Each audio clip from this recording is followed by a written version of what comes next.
Faites partie de l'invasion. Radiopirate.com. Radio Pirate. 100% 100% Pirate.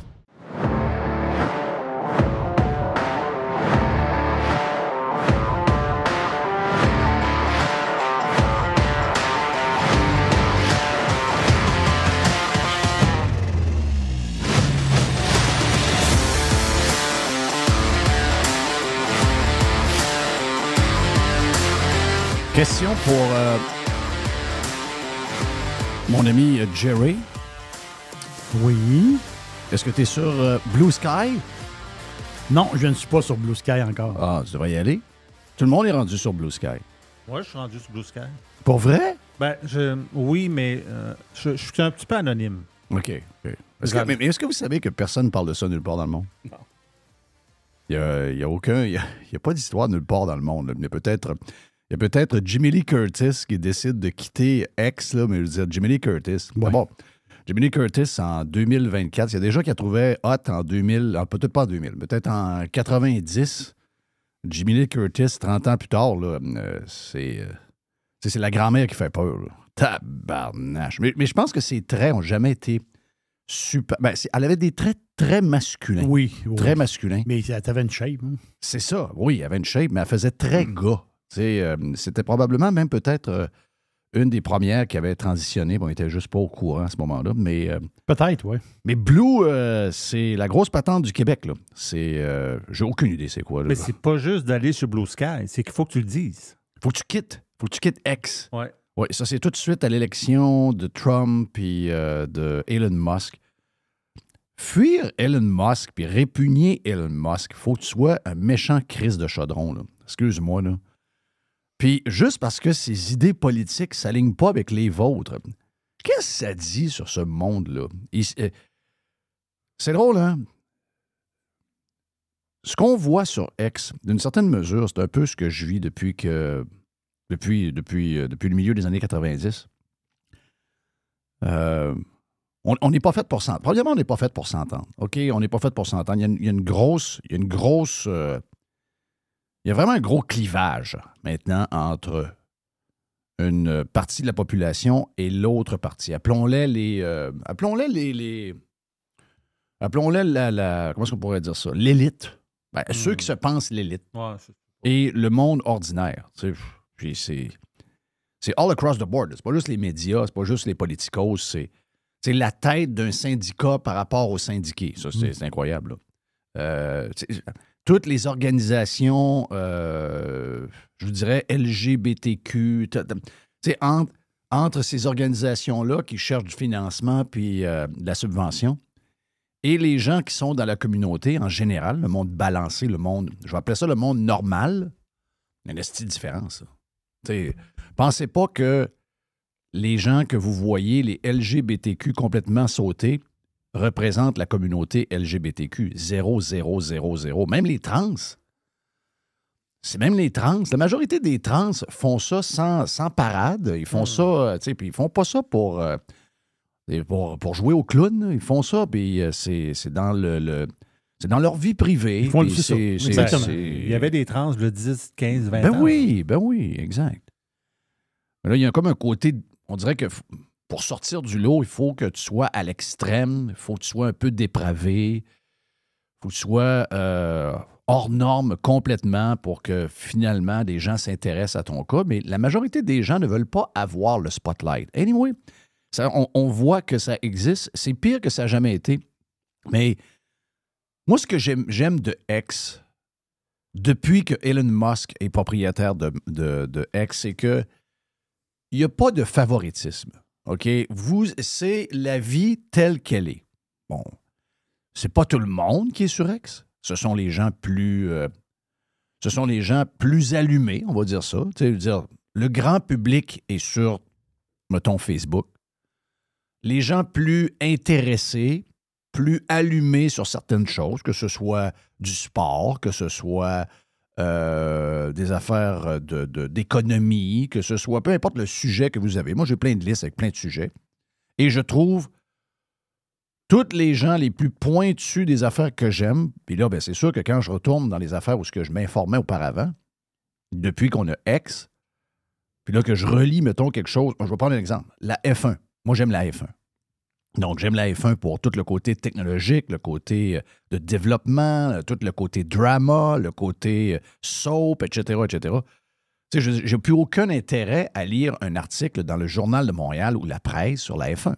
Parce que quand tu lis ça, puis que tu suis ce qui se passe sur X avec les différents intervenants puis tous les médias spécialisés, ben je veux dire, il n'y a aucun intérêt. Mais pourtant, il y a 20 ans, 25 ans, l'information qu'on allait chercher pour suivre la Formule 1, c'était ceux qui la font aujourd'hui dans les médias. Donc, on ne savait pas à ce moment-là. Mais on avait de l'information qui était très, très de base. De base, pour ne pas dire médiocre. On va le dire peut-être, là. C'était probablement très médiocre. Hein? Mais c'est ce qu'on avait. Puis on se contentait de ce qu'on avait. Aujourd'hui, on a ultra spécialisé. Maintenant, sur X, là, je suis capable de trouver quelque chose qui va me parler de comment Elon Musk a dominé le marché des voitures électriques et par où ça a commencé. Un deal empoisonné avec BMW en 2014. Tu peux lire toute l'histoire au complet. Quand Musk a dit en 2014, maintenant c'est open source, vous pouvez venir chercher tous mes brevets, vous pouvez développer toutes vos voitures, et sont toutes tombées dans le piège. Et c'est eux qui ont enrichi et qui ont aidé Musk à développer Tesla tel qu'il est aujourd'hui. Parce que tout le monde en embarquant, ça a tout parti la structure de la patente. Puis là, ben lui, il a commencé à produire des batteries beaucoup moins chères que tous ses concurrents. Donc, tous ceux qui sont tombés là-dedans, dans son piège, ont aidé Tesla à être la force qu'elle est aujourd'hui. Le gars est extraordinaire. Comment tu peux répugner Elon Musk? Si vous me dites que vous répugnez Elon Musk parce qu'il n'a pas vos idées politiques, vous êtes un asti de chaudron. Elon Musk, c'est un des plus grands qu'on a eu de notre ère. Il est incroyable, ce gars-là. Il est incroyable. Mais ce que je veux dire, c'est que je peux tout trouver sur X. Donc, quitter X, c'est vouloir retourner à l'âge de pierre un peu. T'sais, vous ne trouverez pas ça ailleurs. Là. Vous avez been there, done that. Là. Vous avez essayé Mastodon, vous avez essayé telle affaire. Moi-même, j'ai essayé quand j'ai vu que Twitter était gangréné par la gauche et le contrôle de son algorithme par la direction antérieure, les propriétaires antérieurs. Moi-même, j'ai été faire un tour après 2020. J'ai été faire un tour sur le réseau social de Trump, là, dans lequel il est actionnaire. Truth Social. Qui est très bien fait en passant. Mais sérieux, je veux dire, j'y étais un peu. J'ai encore mon application. J'ai encore des notifications des fois que je reçois. Il y a des fois que je vais parce qu'il y a des notifications qui m'intéressent puis je clique dessus. Mais je veux dire, 95% du temps, je suis revenu sur X. Mais même, vous dire une affaire, même, vous l'avouez, même quand c'était Jack Dorsey et son équipe, tu peux pas te sauver de X. Si tu te sauves de X, tu n'es plus à la page. Tu retournes à l'âge des médias traditionnels. Et ça n'arrivera pas avec les autres, là. OK? Google a essayé. Facebook a essayé. Tout le monde essaie d'avoir son genre de Twitter. Et surtout avec le développement accéléré de Twitter actuellement qui va devenir la super app. Vous ne pouvez pas vous en passer. Si vous êtes dans les médias, si vous êtes quelqu'un qui a de l'opinion, etc., si vous êtes quelqu'un qui a de l'intérêt. Jerry, c'est un gars d'intérêt. Jerry aime s'informer. Les pirates aiment s'informer. Le monde aime Mr. White est comme ça aussi. La place à être... Tu sais, puis moi, je ne répugne pas du tout Facebook. J'adore Facebook. Mais je veux dire, je ne vais pas là pour apprendre. Je ne vais pas là pour m'informer. Je ne vais pas là pour savoir des choses que je ne sais pas. Je ne vais pas là pour est-ce que j'ai un côté où ce que je suis curieux. Et les curieux ne vont pas sur Facebook. Facebook, c'est autre chose. Mais c'est bien correct. Et Instagram, c'est la même affaire. Instagram a sa patente, puis TikTok aussi a sa patente. Reddit a sa patente. J'adore Reddit. J'adore Reddit, mais quelqu'un qui va essayer de concurrencer. Quelqu'un va dire Facebook va lancer un concurrent à Reddit. Ça ne marchera pas. Ça ne marchera pas. Ça ne marchera pas. Et si vous quittez... Qu'est-ce le nombre de tests de QI qu'il y a eu au cours des 4-5 dernières années? C'est incroyable. Et des fois, je vais vous le dire, là, il est possible des fois que tu m'offres un test. OK? Mais quand ça fait 3, 4, 5, 6, t'es vraiment une petite tarte, là. OK? Vous ne pouvez pas partir de X. Parce que c'est là où on se rencontre. Moi, je vis ça depuis les années 90. J'ai fait un appel, j'ai lancé un cri du cœur il y a quelques semaines. J'ai dit, j'aimerais ça parler avec Magali Picard. Hein, j'aimerais ça qu'elle vienne s'installer ici et qu'on jase une heure et demie de Mais elle temps. ne viendra pas. Mais elle viendra pas. Non, elle ne viendra pas. Elle viendra pas. J'aimerais ça avoir Valérie Plante qui vient s'asseoir ici. J'aimerais ça que Mélanie Joly, j'essaie de comprendre ce qui se passe dans sa tête, puis qu'elle vienne s'installer ici pour jaser un peu. Elle, c'est sûr qu'elle ne viendra pas. Elle viendra pas. Et nous, par contre, bon, moi j'ai fait mon bout, là, j'ai été dans leur place over and over. D'ailleurs, je vais encore aller dans la place de l'actualité qui appartient à quelqu'un qui me déteste et que j'aime pas bien, on va vous le dire. Et malgré le fait que j'aurais toutes les raisons du monde de dire non, j'ai accepté cela parce que Joe me dit, le gars est fair, puis il accepte en plus de faire un podcast pendant l'entrevue. Moi, je ne fais plus d'entrevue avec les médias sans que ce soit en podcast. Comme ça, on peut toujours comparer le produit fini avec l'entrevue en entier qui va être disponible pour les pirates. Mais c'est le plus loin que je vais aller parce que avant j'ai donné. Je me suis dit, vas-y, accepte les invitations. À la Éric Duhem. Mais tu vois qu'ils sont de mauvaise foi. Tu vois, hier, on en parlait avec Yann, de Yann et Frank. Et Yann disait, ils ont pris Joey, ils ont amené Joey dans une entrevue. Non, ils l'ont vécu. Moi, je connais ça. Joey m'aurait appelé avant. Appelez-moi dans ce temps-là. Appelez-moi avant.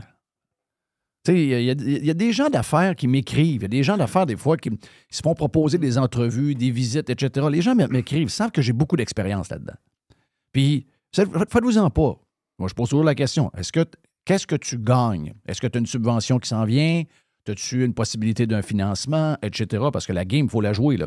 Tout le monde la joue. Donc, faut pas tant que la game existe, tu dois jouer la game. C'est cette game-là. Mais si vous n'avez rien à gagner, j'ai dit ça à quelqu'un la semaine passée, j'ai dit, tel ministre veut aller venir me voir à mon entreprise. Qu'est-ce que je fais? Bon, ben, ça te rapporte quoi? Combien d'argent tu vas avoir? Combien de financement? Combien de subventions? Rien. OK, parfait. Ils veulent t'utiliser, eux, ils ne te donnent rien en retour. C'est non. Parce qu'ils vont mal, parce qu'ils cherchent à essayer d'utiliser les entreprises qui vont bien pour essayer de se faire une belle jambe, faire des belles photos, etc., etc. C'est non. Donc, plein de monde peut poser des questions. Dans ce temps-là, Joey, si jamais, la prochaine fois, appelle-moi. OK? Je veux rien enlever à Yann et Frank, mais ils n'ont pas l'expérience que j'ai dans ce domaine-là. Donc, moi, je t'aurais dit, don't go. Va pas là. Si c'est pas quelque chose de live, si c'est quelque chose où il y a une patente, une possibilité que ce soit édité, tu vas pas là. Parce que tu es sûr de te faire crosser, tu es sûr de te faire fourrer. Ils vont mettre même des mots dans ta bouche. Ils sont croches de même. OK? Donc, next time, gênez-vous pas. Vous savez, il y a plusieurs pièges là-dedans. Puis c'est normal. Plus jeune, plus... Mais c'est pas nécessaire. 9 fois sur 10, c'est non nécessaire d'aller dans des patentes de même. Mais cela dit, comme dirait l'autre. Cela dit. Je trouvais que X était un genre de pont où on pouvait se croiser. Bon, des fois, ça donne des bagarres, ça donne des chicanes à coups de batte de baseball. OK. Mais X permet ça. Moi, je veux voir mes adversaires idéologiques. Je veux voir les gens qui ne pensent pas comme moi. J'ai des listes, mais X maintenant est tellement bien fait que dans la section For You, qui est la section par défaut, si vous vous intéressez à Trump, vous allez avoir autant les pro-Trump que les gens qui vont bitcher Trump. Et moi, je veux les voir. Je ne veux pas les suivre. Mais de voir qu'il y a un tweet qui devient trending parce qu'il y a du reach, il y a des likes, il y a des discussions, et que je le vois, ben ça me permet de voir, OK, ouais, un style malade, ça. Ou encore, OK, j'avais pas vu ça de même. Tu sais, des fois, ça peut nous convaincre de l'inverse. Mais si on s'en va chacun de notre bord, vous ne gagnez rien. Tu sais, ce que vous avez perdu mardi, puis ce que vous êtes en train de perdre au Canada avec Poilievre, le Québec, c'est une autre affaire. Là. Le Québec, c'est une petite place. Non, le Québec, c'est... Y a-tu quelqu'un qui peut m'enlever? Moi, t'as dit ça hier. Est-ce que je l'ai dit pendant le podcast? Oui, tu l'as dit. Est-ce qu'il y a quelqu'un qui peut m'enlever ma citoyenneté? J'étais écœuré d'être Québécois. J'étais écœuré. Je peux pas être à côté à une gang de caves de même pour le reste de mes jours. Je suis pas capable. Mais ce que vous n'avez pas compris mardi, puis ce que vous n'allez pas comprendre à la prochaine élection avec Poilievre, ce que vous ne comprenez pas, c'est que vous êtes complètement déconnecté du monde. Et X est un moyen pour vous de reconnecter. Quand vous voyez des commentaires, les gens qui vous brassent, d'abord, les gens qui vous brassent, que vous appelez, c'est devenu un genre d'égout à ciel ouvert, etc., etc., ce que vous voyez, et vous avez à l'endurer en passant, c'est la réaction du monde ordinaire à ce que vous leur faites vivre depuis, pas juste depuis la COVID, bien avant ça. Vous êtes tiré un rang, vous avez quitté le groupe, vous avez choisi maintenant d'être des partenaires des gens que vous devriez surveiller à chaque jour. Vous étiez avant les remparts de la démocratie. Vous étiez avant des gens qui surveillaient nos intérêts puis qui nous informaient de comment on pouvait se faire fourrer par cette gang de crosseurs-là.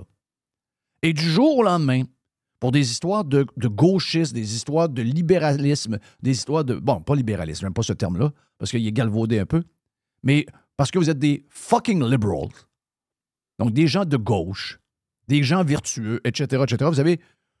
Ben, vous venez tous de la même place, vous êtes tous allés à l'école ensemble, donc là, maintenant, c'est la même gang. Journalistes, politiciens, les gens qui interviennent, la madame qui est en tête du syndicat, c'est toute la même crise de gang, OK? Et là, maintenant, le monde alentour ne compte plus. C'est juste votre echo chamber qui compte. C'est juste votre élite qui compte. Les autres sont pas brillants, sont pas éduqués, sont caves un peu. Hein? Ils votent Trump, ils votent Poilievre, ils écoutent Radio Pirate, ils écoutent Radio X, ils font telle affaire, telle affaire. Donc, vous avez toujours été... ils comprennent rien à COVID. Hein? C'est une gang de caves. Ils comprennent pas le danger d'avoir un virus, peuvent mourir, etc., etc. Mais ça a commencé même avant la COVID. Vous avez commencé ça avant. Vous avez commencé à chier sur le monde bien avant le monde. Et là, vous avez à comprendre ce qui se passe. Vous avez d'abord à endurer les commentaires que vous avez quand vous écrivez des conneries. Vous écrivez des enneries. Vous êtes des caves, OK? À la base, vous êtes des caves. Donc, premier constat à faire, je travaille à la presse, je regarde un peu qui je suis, et finalement, je viens à la conclusion que je ne suis pas bright, OK? Je suis une folle. Je suis nouille. Je suis folle, je suis conne. Bon, OK. Premier constat. Un alcoolique doit faire ça. Un alcoolique doit être capable de voir son problème. Vous avez un premier problème. Vous êtes journaliste, vous êtes chroniqueuse. Relisez vos textes des 15 dernières années, puis relisez-les en rafale. Vous allez venir à la conclusion que nous, on a vu il y a à peu près 14 ans. Oui, mais Chris, je suis donc bien mauvaise. Je suis donc bien tarte. Oui, vous êtes tarte. Et à partir du fait que vous êtes tarte, vous avez attaqué des gens over and over, OK? Over and over, sur toutes sortes de sujets que vous ne connaissez pas, que vous pensiez, que vous avez prétendu connaître. Vous avez tiré des conclusions, vous avez jugé les gens qui pensaient différemment de vous. Vous avez écœuré. Et aujourd'hui, grâce à la technologie, grâce aux réseaux sociaux, ces gens-là peuvent vous le dire comment ils vous haïssent. Mais c'est un chemin de croix à faire. Vous devez le faire, OK? Puis surtout depuis la COVID, vous avez tellement craché dans le visage des gens que vous avez à endurer et à voir que le monde existe en dehors de votre cercle d'amis, de votre gang de gauchistes gaga pinko qui se racontent des histoires à longueur de journée. Le vrai monde ne vous ressemble pas. Et vous avez, si vous voulez survivre encore un peu, vous avez le devoir d'endurer ce qu'ils ont à vous dire, puis vous avez le devoir de vivre parmi eux. Puis dans le monde d'aujourd'hui, la seule place où vous pouvez être avec un peu tout le monde, bon, il y a un peu de Facebook, mais dans votre cas à vous, c'est sur X. Oui, vous devez, imagine-toi, vous devez côtoyer des gens qui pensent différemment de vous. Quelle dure journée! Quelle dure journée! Ils sont là, eux autres. Ils existent, eux autres. Je ne veux pas les entendre. Les édentés, les sans-éducation, je ne veux pas les entendre. Mais c'est pour ça que ton article a 2000 clics, crise de cave. C'est pour ça qu'à un moment donné, ton boss, pour vous montrer comment ils sont caves et poches, il y a un gars qui était dans un journal à Montréal. Il nous l'a dit lui-même. Il était une vedette du journal. Supposément, c'est ce qu'il pensait qu'il était. C'est ce que les chums alentour de lui pensaient qu'il était. Il était dans les mieux payés aussi de la boîte. Là. Il était dans les vedettes de la boîte. Oui. Et du jour au lendemain, la technologie qu'on utilise maintenant aujourd'hui pour mettre le même monde à la même place, la technologie qui date de maintenant 20-25 ans, a permis aux propriétaires de médias de mettre du data sur les patentes. OK, ma vedette que je paye le gros prix, combien de gens le lisent? Avant, on ne savait pas. Aujourd'hui, on sait. Et le gars, il s'est fait dire, on te coupe ta job parce qu'il n'y a personne qui te lit. Pour moi qui le dit. C'est lui-même Il qui l'a l'a dit, oui, raconté. il l'a dit lui-même. OK? C'est lui-même qui l'a raconté. Et dans notre société de cornichons à marde, ben, on l'a pour le féliciter d'avoir finalement été payé pendant 20 ans un salaire qu'il ne méritait pas et d'avoir eu un statut qu'il n'avait jamais eu. Ben, on l'a récompensé, il est devenu député. C'est pour vous montrer comment. Mais, ce cirque-là, tout le monde s'en rend compte, là. Ben voyons donc, pourquoi tout va mal? Pourquoi tout va mal? Comment ça que je me fais voler plus d'argent que jamais? Et tout va mal de pire en pire à chaque jour. Les gens qui mènent, c'est des anciens journalistes, câlisse. Du monde que quand est arrivée la technologie pour voir combien de clics ils ont, il n'y en avait pas de clics. Du monde qui ne sont pas capables d'avoir 50 likes sur X. C'est quand même l'enfer pareil, là.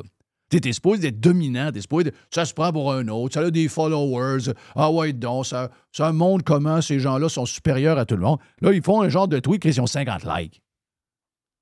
C'est du monde qui a... même le gang ne sont pas intéressés de faire des likes. Pour te dire comment ils ne sont pas intéressants. Les innocents partent. Ils s'en vont. Et ils l'annoncent en plus, gang de cave. Oh oui. Ils l'annoncent. Faut-tu pas se prendre pour un tas de marde pour aller annoncer que tu t'en vas de X?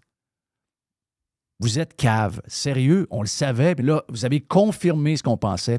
Vous êtes vraiment cave. Vous allez vous sauver de... Je le sais que vous allez avoir un compte caché avec un nom caché. On sait tout ça. Ben oui. On sait tout ça, là. Mais de ne pas mettre votre face avec la photo puis avec votre titre, vous allez vous priver d'une banque incroyable de commentaires qui peuvent vous servir pour vos articles et qui peuvent rendre vos articles pour une fois pertinents et qui peuvent peut-être, en bout de ligne, vous donner, je ne sais pas moi, 1000 clics de plus sur le 1000 que vous aviez. Non. On s'en va avec les 100 personnes qu'on pense les plus influentes et les plus importantes du Québec. Ils ne sont même pas 100. Je veux dire, moi, ils sont 50. Et on s'en va sur une plateforme où il n'y aura pas un crise de chat. Vous nous avez fait ça avec Thread. Vous nous avez dit ça avec Thread. Quand est arrivée l'histoire de, je sais pas, je pense à l'histoire de la COVID. Là, j'écoutais même XM. Aujourd'hui, des millions de personnes se sont abonnées à Thread. Je le suis aussi sur Thread. L'animatrice de la style new-yorkaise qui est sur des highways. Pouvez-vous juste mettre du monde de Nashville, please? Jessie. Hey, Jess! Je suis sur Thread. Est-ce que vous avez fait comme tout le monde? Ils avaient switché à Thread? Elle ne vous parle plus de Thread aujourd'hui. Il n'y a plus personne qui parle de Thread aujourd'hui. Il y a du monde sur Thread, mais c'est une genre de continuité d'Instagram. C'est une continuité d'Instagram. Ça n'a rien à voir avec une concurrence à X. Zéro. Puis bravo à eux, ils vont bâtir le patente. Donc, dans 2 semaines, ailleurs dans le monde, personne ne parle de Blue Sky en passant. Là. C'est juste une patente québécoise. Vous allez aller jaser à qui? Vous allez aller voir qui? Vous allez avoir 42 followers. Vous allez voir personne. Vous allez voir à rien. The Guardian a quitté X hier. The Guardian. Asti de journal. Ça, c'est justement, c'est le journal mourant, c'est le journal de gauche mourant, le Globe and Mail anglais, le New York Times anglais, la presse anglaise, journal qui est en train de se faire manger tout rond par le Daily News. Puis tous ces journaux-là qui ont compris comment on fonctionne en 2024-2025, ces gens-là ont compris, mais pas The Guardian. The Guardian, qui sont les derniers à devoir quitter, ils sont en train de mourir, je vais le voir, avec les idées rétrogrades de gauche, puis les estis de patente woke. Ils ont dit que X était devenu trop toxique. Mais je vais vous annoncer quelque chose. Depuis qu'une quarantaine de journalistes du Québec ont quitté X hier, puis The Guardian a quitté, c'est X qui est moins toxique, pas l'inverse. Là, au moins, on n'a plus les estis de sauter de gauche. Mais moi, je ne suis pas comme eux autres. J'aime vous voir, mais je vous verrai plus. Y a-t-il une place où on est capable de vivre ensemble et d'essayer? Moi, j'en mange de la marde. Et je vis avec la marde. Je vis avec ma shit, OK? J'ai à vivre avec qui je suis, avec mes opinions, puis votre gang de crinqués de gauche, vos Mongols de gauche là, qui sont sur X, ils m'écœurent à tous les jours. Savez-vous quoi? Ça fait partie de la game. Lobby Montréal, c'est un chummy, Lobby Montréal. Je suis capable d'y donner un char de marde en DM, il est capable de me donner un short de marde en DM. Puis ça fait rien, ça. Je veux juste savoir à un moment donné quand est-ce qu'ils vont venir manger une soupe avec moi. Mais ça, ils veulent pas. Quand ils ont une identité cachée, ils veulent pas. Mais revenez sur X. Il faut vivre ensemble. Il faut s'endurer. Moi, je vous endure. Tu sais, voir Marc Cassivi, là, c'est pas mon but dans la vie. Mais je veux voir des fois comment nono ces gens-là sont. Je veux le voir. Je veux le voir parce que je sais qu'il y a encore peut-être un 50 000 personnes par jour qui vont lire leur journal. Depuis bien. Ce qu'on me dit, c'est que les chiffres sont affreux pour la presse. C'est pas pour rien qu'ils s'en vont tous travailler au 98.5. J'ai vu hier la madame qui avait l'air d'une femme il y a 15 ans, toute blonde, toute arrangée, qui maintenant a l'air d'une lesbienne un peu fuckée. Pas besoin de dire le nom. Vous trouverez. Mais oui, quand tu rentres dans un journal, quand les journalistes... Les gars rentrent, ils ont l'air à des bûcherons. Ils sortent de là, puis ils ont l'air à des gars qui sont sur le bord de faire une transition. Et les femmes, quand ils rentrent, sont toutes belles. Ils font toute attention à elles. Ils se coiffent le matin, ils se maquillent, ils se mettent tout du beau linge. Ils sont toutes belles, resplendissantes. Là, tu vois l'évolution des photos au fil des ans, puis ils finissent toutes à avoir l'air des lesbiennes. C'est eux autres qui vont bûcher, finalement. Ouais, c'est eux autres qui vont bûcher à la fin. Donc, Yvonne est rendue Yvon. Puis Christian est rendu Christiane. C'est de même que les journaux, c'est ça que ça fait. Ah non, ça scrape toute la patente. Donc, goodbye, mais je sais que c'est pas adieu. Non. Vous allez revenir. OK, voilà, Jeff Liberté est lancé. On a plus de Jeff Liberté. Ben oui, j'aime vous le dire. Dans la version Prime de Radio Pirate, on parle dans les 40 minutes qui suivent, dans la plus longue version de Jeff Liberté d'aujourd'hui, on parle de Magali Picard, la chef de la FTQ, la Huronne en chef de la FTQ. Et on parle de... C'est qui l'influenceuse de OD là, qui a... Madame Bastarache. Madame Bastarache. On parle d'elle dans les prochaines minutes si vous joignez à nous sur Radio Pirate Prime. En passant, la première semaine, elle est gratis. On aime ça, ça fait gratis, hein? Vous allez vous inscrire sur radiopirate.com et vous écoutez tout ça sur vos applications comme Spotify, entre autres, et les autres. On vient.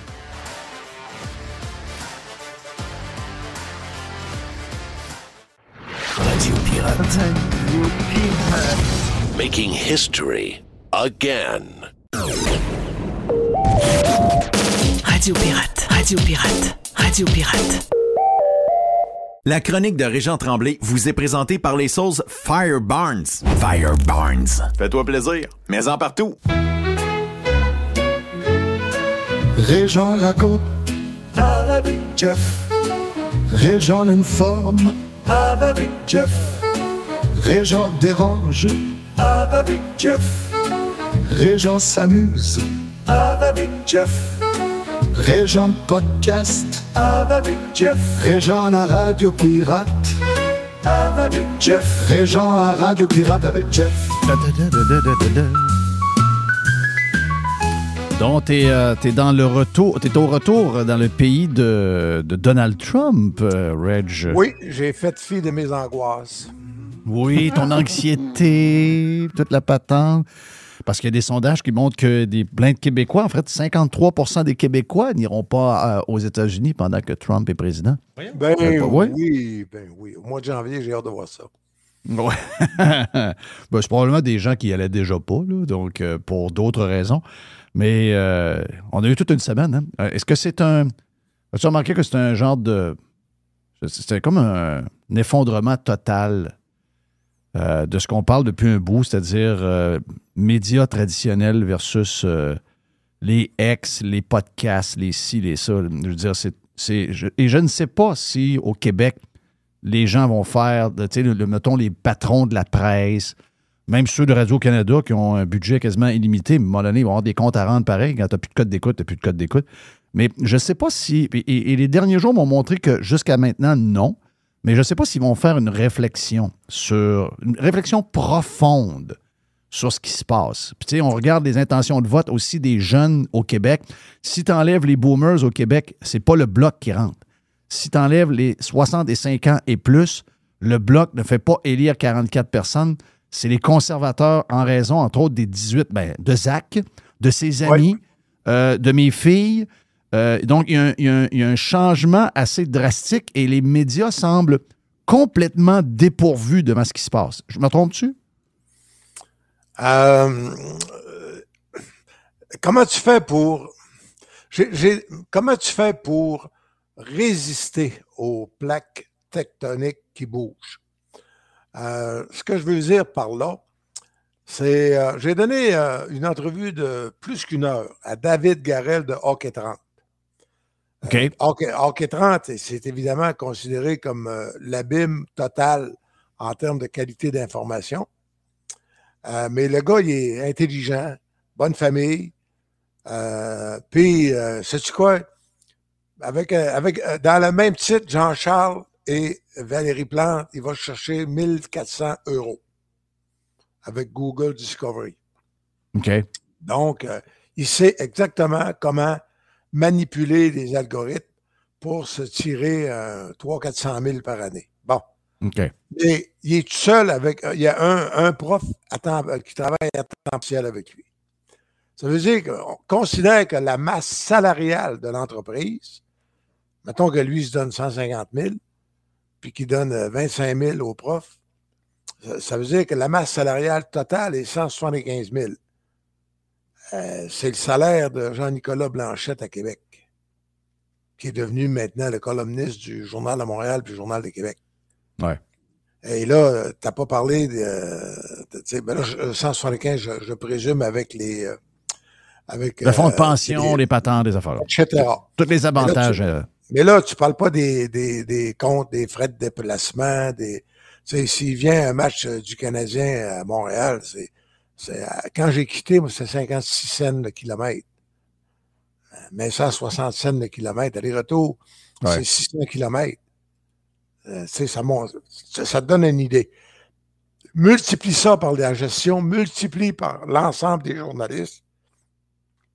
Et comme le papier, tôt ou tard, va disparaître, même pour le journal, en tout cas la semaine, ça veut donc dire qu'il faut qu'ils vendent des clics.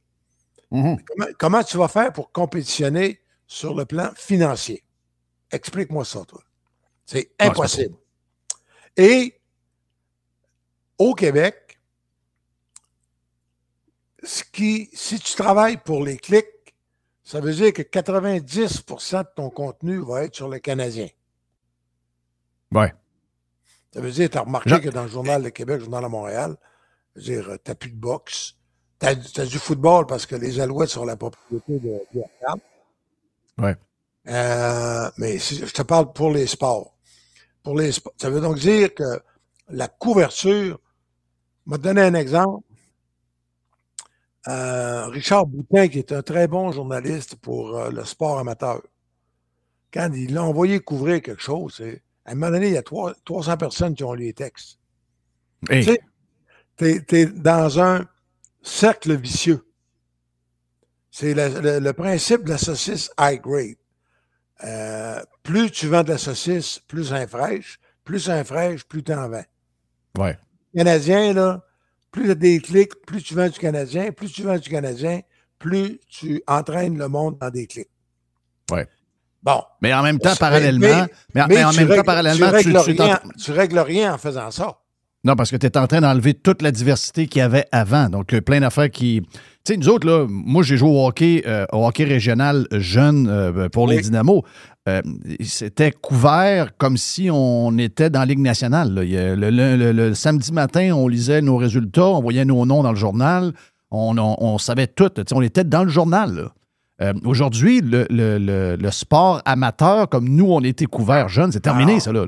Non, il n'y a plus rien. Oublie ça, là. C'est devenu plus que ça. C'est devenu local ce que tu vois à TV. Ça veut donc dire le Canadien joue le mardi, quand même à TV, quand même que tu aurais un match à Roberval, de je ne sais pas qui, là, à Roberval, le Royal de Roberval, contre le double S de Saint-Jérôme. Saint-Jérôme, Lac-Saint-Jean, Métabetchouane. Je veux dire, pour le monde qui est dans la maison.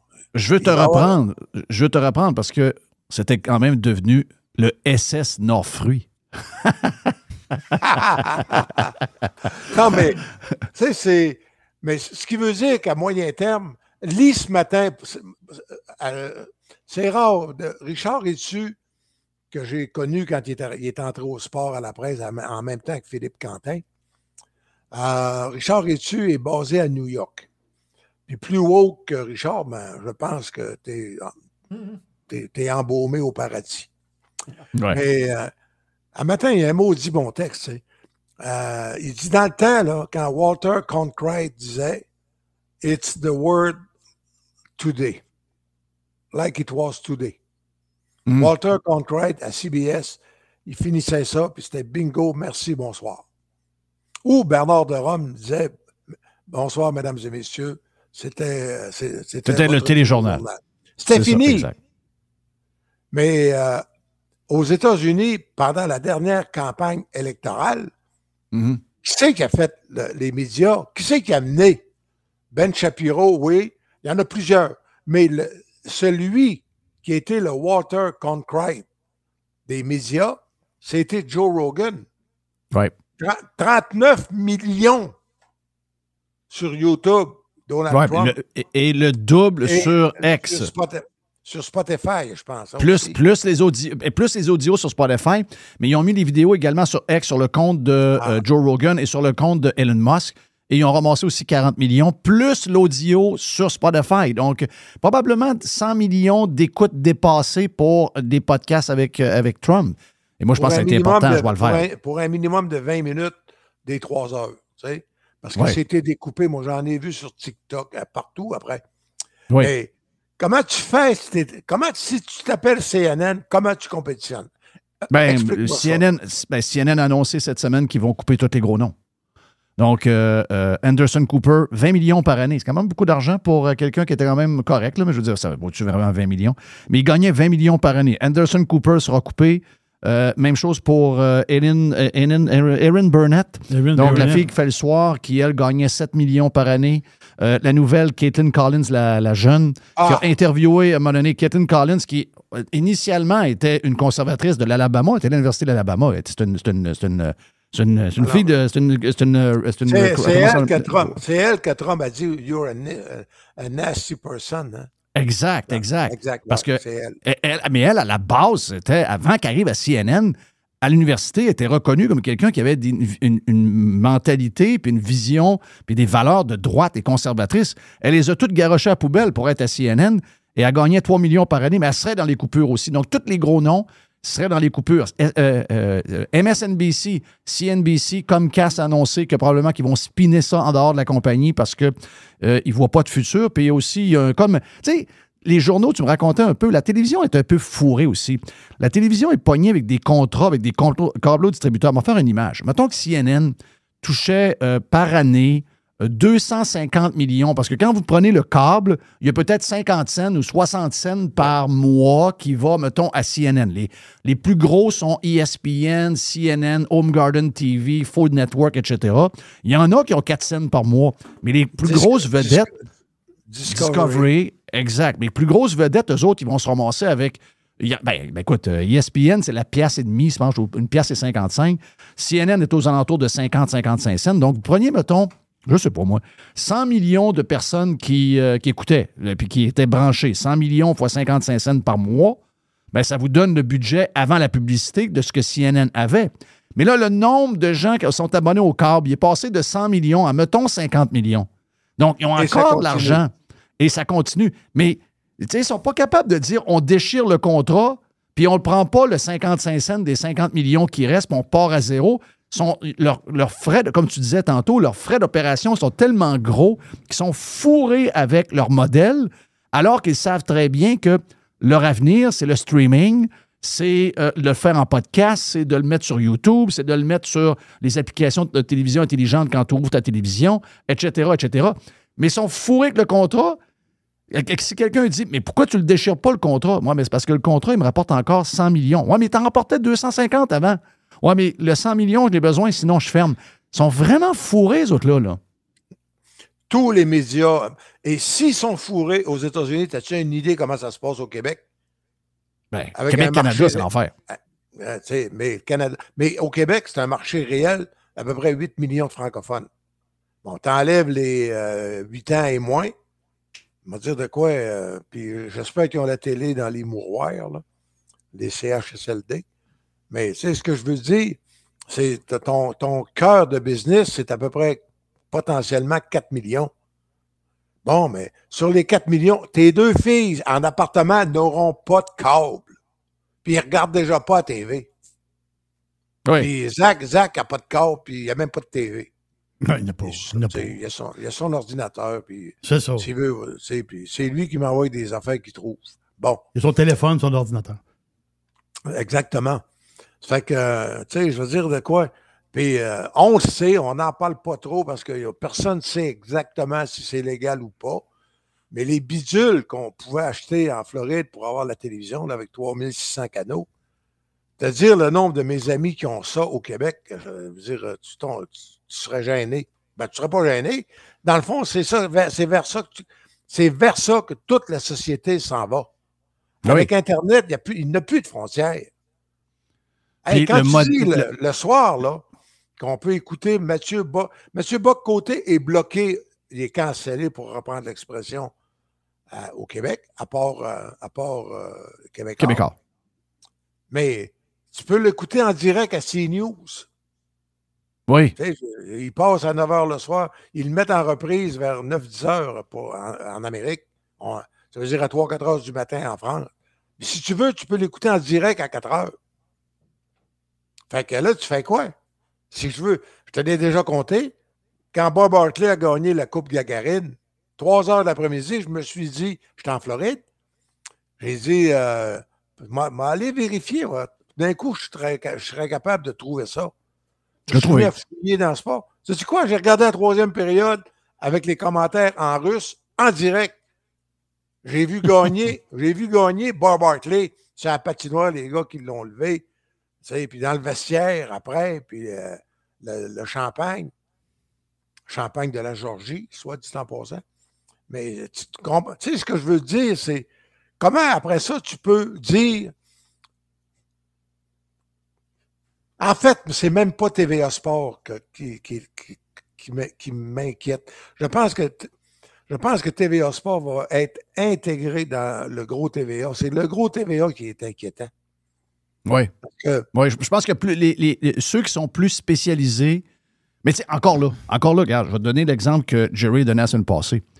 Le soccer, le football en Europe a fait un deal différent qu'il y avait. Je pense que c'est en France que. C'est en France. C'était la première ligue française. La première ligue française a décidé de vendre. Avant eux autres.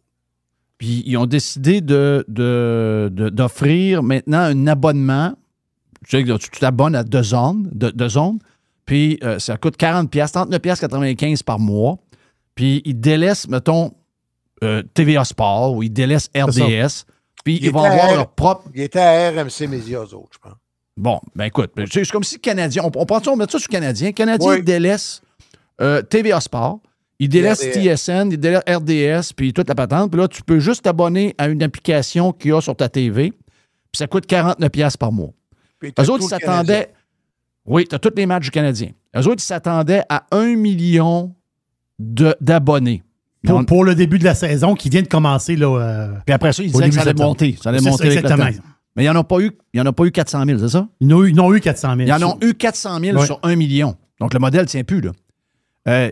On serait surpris, le Canadien, Reg. Si demain matin, le Canadien... Je sais pas, là, mais il me semble que ça serait... tu sais, moi, je sais pas qu'est-ce que ça vaut vraiment, le Canadien. Combien de gens sont prêts à payer 29,95$ par mois pour avoir les matchs du Canadien à DAZN? Je pense qu'on serait surpris.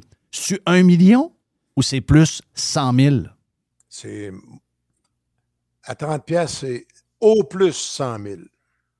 Je pense la même chose. Parce que la cote d'écoute le samedi soir est rendue à 350 000. Exact. Et à RDS, c'est 400, là. Oui. Tu sais? Et puis entre toi et moi, je serais curieux de voir la cote d'écoute. Ah ben lundi, c'était férié, donc les gens... Mais, tu sais, le match de samedi... Quand c'est 4-0 pour l'adversaire, penses-tu que le monde reste là? Oui, mais encore là, t'as peu. Lundi, c'était férié aux États. Mais nous autres, c'était le jour du souvenir. Mais le jour du souvenir, on travaille. Oui, donc c'est sûr que... As-tu essayé d'aller à la banque faire tes dépôts? Oui, c'est ça. Oui, je comprends que mes employés fédéraux ne travaillent pas, puis la banque non plus, là, parce que c'est une charte fédérale. Là. Nous autres, on est de charte fédérale, on a travaillé en passant. Donc, excusez-moi, mes employés, on était illégal.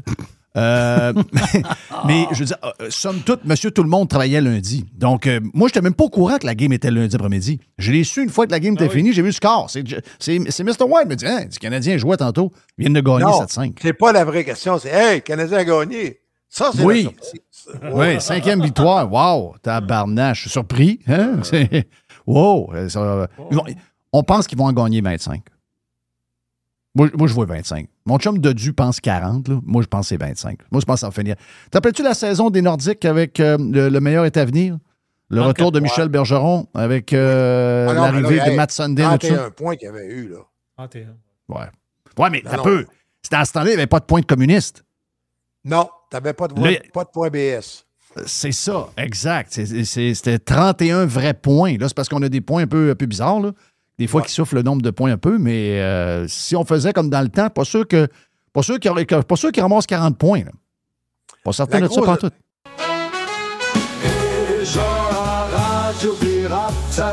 Hey, plus de Régent. My God, qu'on jase sur la version Prime. Oh yes, encore plus!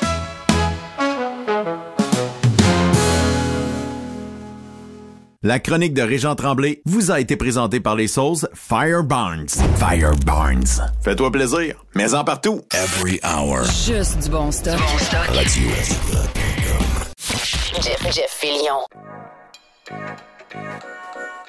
Le 2 pour 1 avec Jeff et Gilles Parent vous est présenté par National Granite, fabricant de comptoirs de quartz et de granit. Jusqu'au 31 décembre, National Granite vous offre 3 différents choix de quartz au prix réservé aux entrepreneurs. Demandez votre soumission gratuite sur nationalgranite.com. Bon matin, Québec. Gilles. Bon matin, Québec. Bon matin, Québec.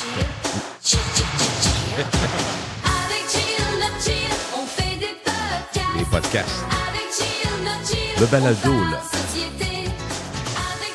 Ouais, mais Gilles, est-ce que tu avais l'intention de voir, parce que tu me dis en arrivant, j'ai regardé des chiffres de Taylor Swift. Ah oui, T'avais-tu l'intention d'aller aller? voir Non, Taylor Swift?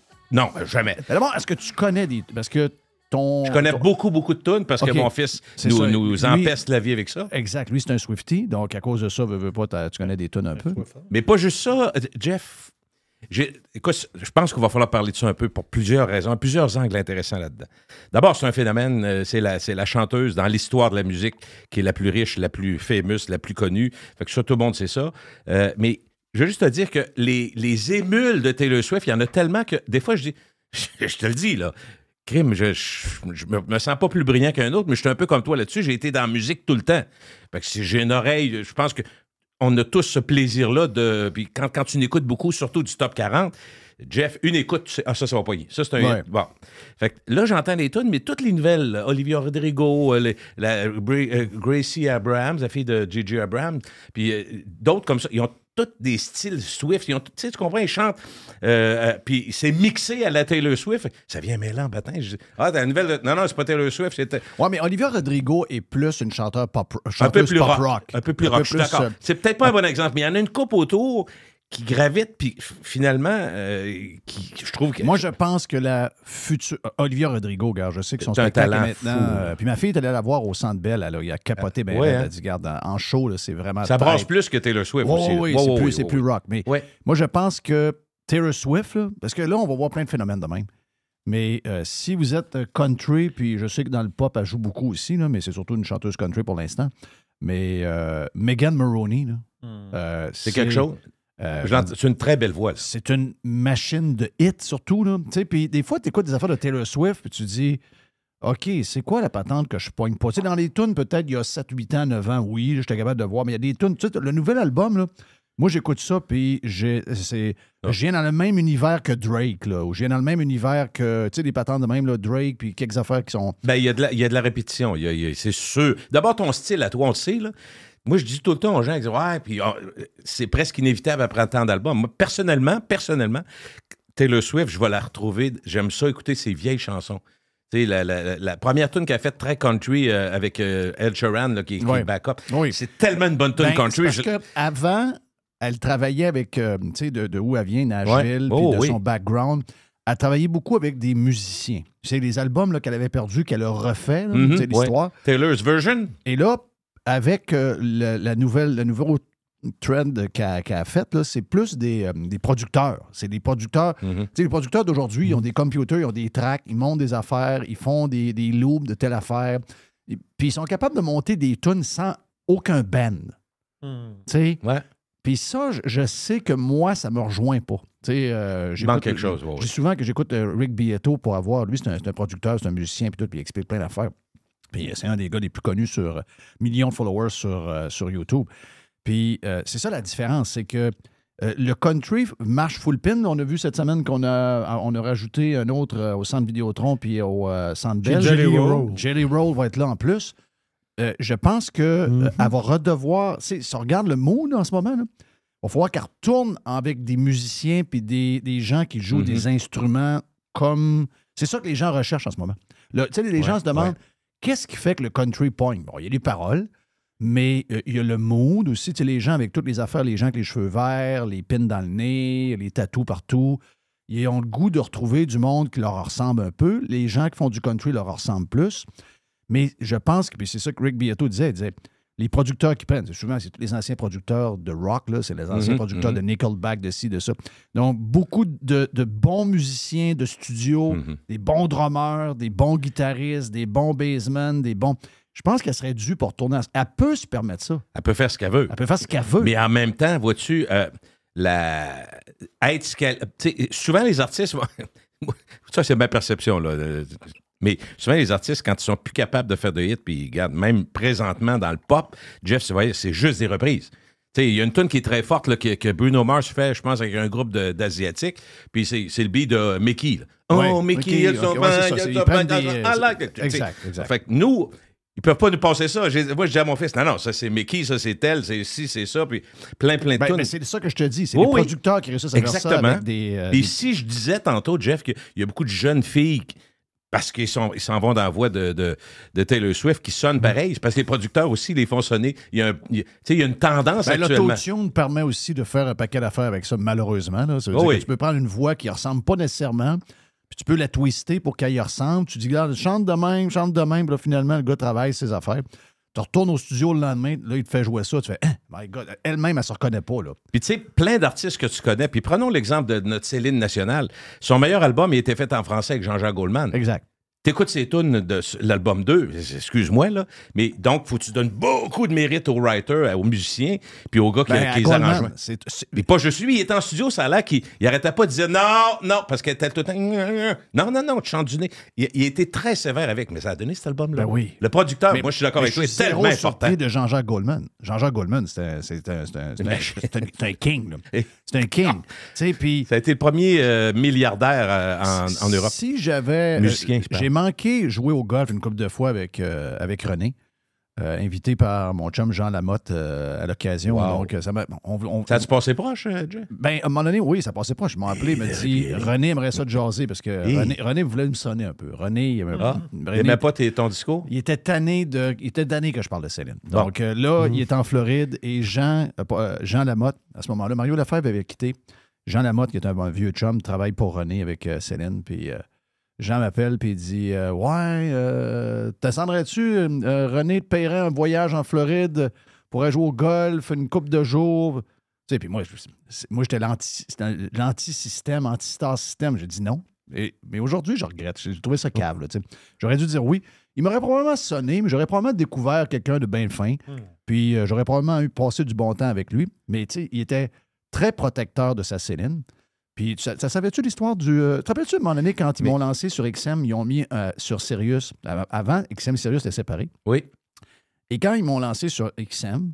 172. 172. Alors, ça rappelle. Sirius ont engagé un autre Jeff Fillion. Oui. Et mon Dieu. Ouais. Ça a été long, ça? Il me semble que ça me dit rien. Oui, c'était au départ. Puis, ils annonçaient... Quand tu allais au magasin, tu voyais la patente de XM... avec Jeff Fillion, puis il y avait l'autre avec Jeff Fillion. Ça, c'était le Jeff Fillion qui était à C'est quoi? OK? Jean-François Fillion. Ouais. Exact. Je sais qu'il y en avait un autre, t'as raison. Mais lui, ce Jeff Fillion-là, que je ne connais pas, OK? Que je ne connais pas, il n'a pas été longtemps dans la radio, peut-être une couple d'années, 3-4 ans. Mais c'est un gars qui voulait beaucoup, puis tu sais, donc, à un moment donné, il est arrivé dans un lancement de Céline avec la gang de C'est quoi, puis il est allé se présenter à Céline et René.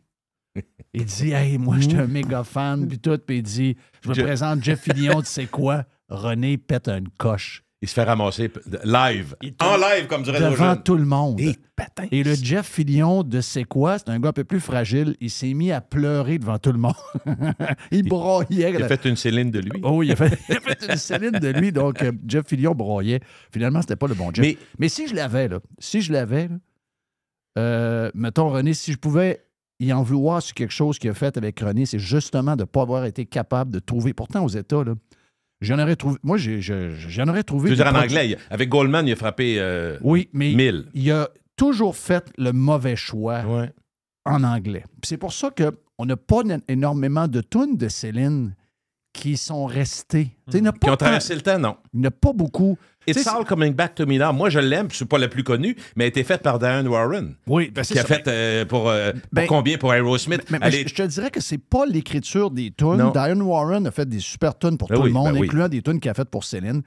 Dans les choix des tunes, il a fait des bons choix. C'est dans ses équipes de production. Tu sais, à un moment donné, je parlais avec Aldo Nova, puis Aldo me disait, j'ai travaillé sur telle tune de tel album. Puis là, j'ai dit à Aldo, j'ai dit, ouais, mais c'est quoi le principe? Ah, il dit, René, il prenait un producteur par tune. Tu peux pas faire ça. Mais non. Tu sais, moi, j'aurais donné à, mettons, le Canadien. David Foster. J'aurais dit à David Foster. Puis David Foster a fait des tunes excellentes. Ben oui. Mais j'aurais donné l'album au complet. On fait un album. Va chercher tes musiciens. Ils prenaient tout le temps les mêmes. Pocaro à batterie, Luke Hatter à guitare, tel claviériste, tel ci, tel ça. Il prend le même gars que Quincy Jones. Tu es sûr que tu vas te ramasser avec les top of the top. Puis, en plus, tu as Diane Warren qui t'écrit des tunes. Puis tu dis à Diane, tu sais, les tunes que tu donnes à Bon Jovi ou à Aerosmith, donne-moi-en donc une ou deux de même. Ouais. On aurait un leg de Céline. Il y aurait un côté pop-rock parce qu'en anglais, elle aurait été capable. Tu sais, bien coaché. Arrête de... Oui. Non, mais Goldman l'a prouvé. Oui. Puis, tu sais, René avait dit à Céline, regarde, il n'a pas dit ça de même, mais ça sonnait, ferme ta gueule avec lui, là, il sait où il s'en va. On voulant dire, quand il dit, tu recommences à... Puis, elle a admis après que c'était extraordinaire. Elle ne pensait pas qu'elle pouvait aussi chanter... Écoutez des tunes de Jean-Jacques Goldman d'aujourd'hui, les tunes, même ses premières que lui a faites pour lui-même. Là. Je marche seul. Puis toutes ces affaires-là. Vous allez être surpris comment c'est encore actuel. Ça sonne en tabarouette. Ça sonne pour des affaires que, tu sais, des années 80, souvent, il y a des affaires que tu dis, ça sonne plus ou moins bien. Ouais. Lui, c'est un top. Non, ça, c'était son coup de circuit à René, ça a été Jean-Jacques Goldman. Faut que je te parle 2 secondes de René. Bon, parce que, tu sais, c'est un personnage plus grand que nature pour 1000 raisons. Quétaine pour certains, les doubles mariages, le patente, mais comme producteur, tout ça. Moi, je veux juste te dire que j'ai eu la chance, parce que, tu sais, tu parlais tu avais une chance de jouer au golf avec. Moi, quand Céline a fait son premier show à Vegas, je pense en 95-96 de mémoire, c'est pas passé 2 années, mais je suis pas sûr exactement, mais c'était à l'automne. Il y avait un avion d'Air Transat complexe, à tous des gagnants. Ils ont commencé, il n'y a pas que ça, il y avait des gens qui avaient acheté des billets, évidemment, mais il y avait aussi une promo, puis ils étaient très forts en promo, un avion complet d'Air Transat avec la famille. Ça m'a donné du plaisir. Avec la famille de Céline, le père était là, à Desmaures, qui a pris le micro, à un moment donné, parlait à tout le monde, qui a gêné l'avion complet. Je pensais que l'avion arrêterait, tellement que ça gênait. Et une de ses sœurs, Claudette, qui était chaude, puis « Envoyez tout le monde! » C'était d'une quétaine, c'était épouvantable. Alors, c'était vraiment grassroots, puis c'était... Mais qui a réussi à faire quelque chose de big de même avec autant de gens qui étaient. Mais toutes c'était plutôt Énergie dans ce temps-là. Moi, j'étais à Énergie dans ce temps-là. Tout ça pour dire qu'on était avec des gagnants, on arrive là-bas. Puis l'histoire avec René, moi, évidemment, on fait de la radio, on a fait le Zoo, la jungle à cette époque-là. Fait que je comprends qu'on joue beaucoup de musique, fait qu'ils nous connaissent. Bon, mais moi, je pense pas à ça, vraiment. Je suis impressionné parce que je suis à l'hôtel, sur le bord de la piscine, puis là, tous les gagnants sont là, puis il y a plein de monde, puis c'est l'événement. Céline, elle commence. Ce soir-là, elle commence. Fait que, tu sais, c'est la grosse affaire. Puis là, je vois arriver Guy Cloutier, puis René qui était... Très proche. Ben, ils étaient très, très proches ensemble. Mais René il y avait une... Ça, on m'a l'expliqué après, là, Jeff, je ne savais pas. René avait une habitude, lui, quand il voulait voir quelqu'un, il disait à Guy, viens-t'en. Puis Guy, c'était une mère, mais il avait une mémoire épouvantable. Fait qu'il dit, c'est qui, le gars là-bas? Là, c'était moi. Ouais. Mais moi, le pire, c'est que j'étais avec des gagnants. Puis, c'est qui, ça, là, c'est qui, ça, là, le gros pas de cheveux? C'est qui, le gros là-bas? Mais imagine-toi, t'es avec des gagnants sur le bord de la piscine. Puis là, il s'approche, puis il passe. Je dis, il passe pas loin. Je dis, vous allez le voir de proche, il s'en vient. Mais il s'en venait voir moi. Oui. Fait que là, René, comment ça va, mon Gilles Parent? Bonne humeur. Oui, je suis content de te voir.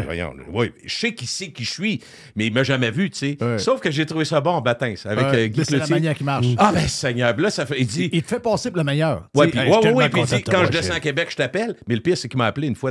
Il m'a appelé pour aller. Je pense que c'était. Je m'en souviens pas. C'est un artiste français qui était là. Ça me tentait pas d'y aller, mais il t'appelle puis il Salut, dit Gilles, on c'est t'attend. René, viens On donc va avec s'occuper de nous toi. autres. Oui, ça veut dire viens-t'en.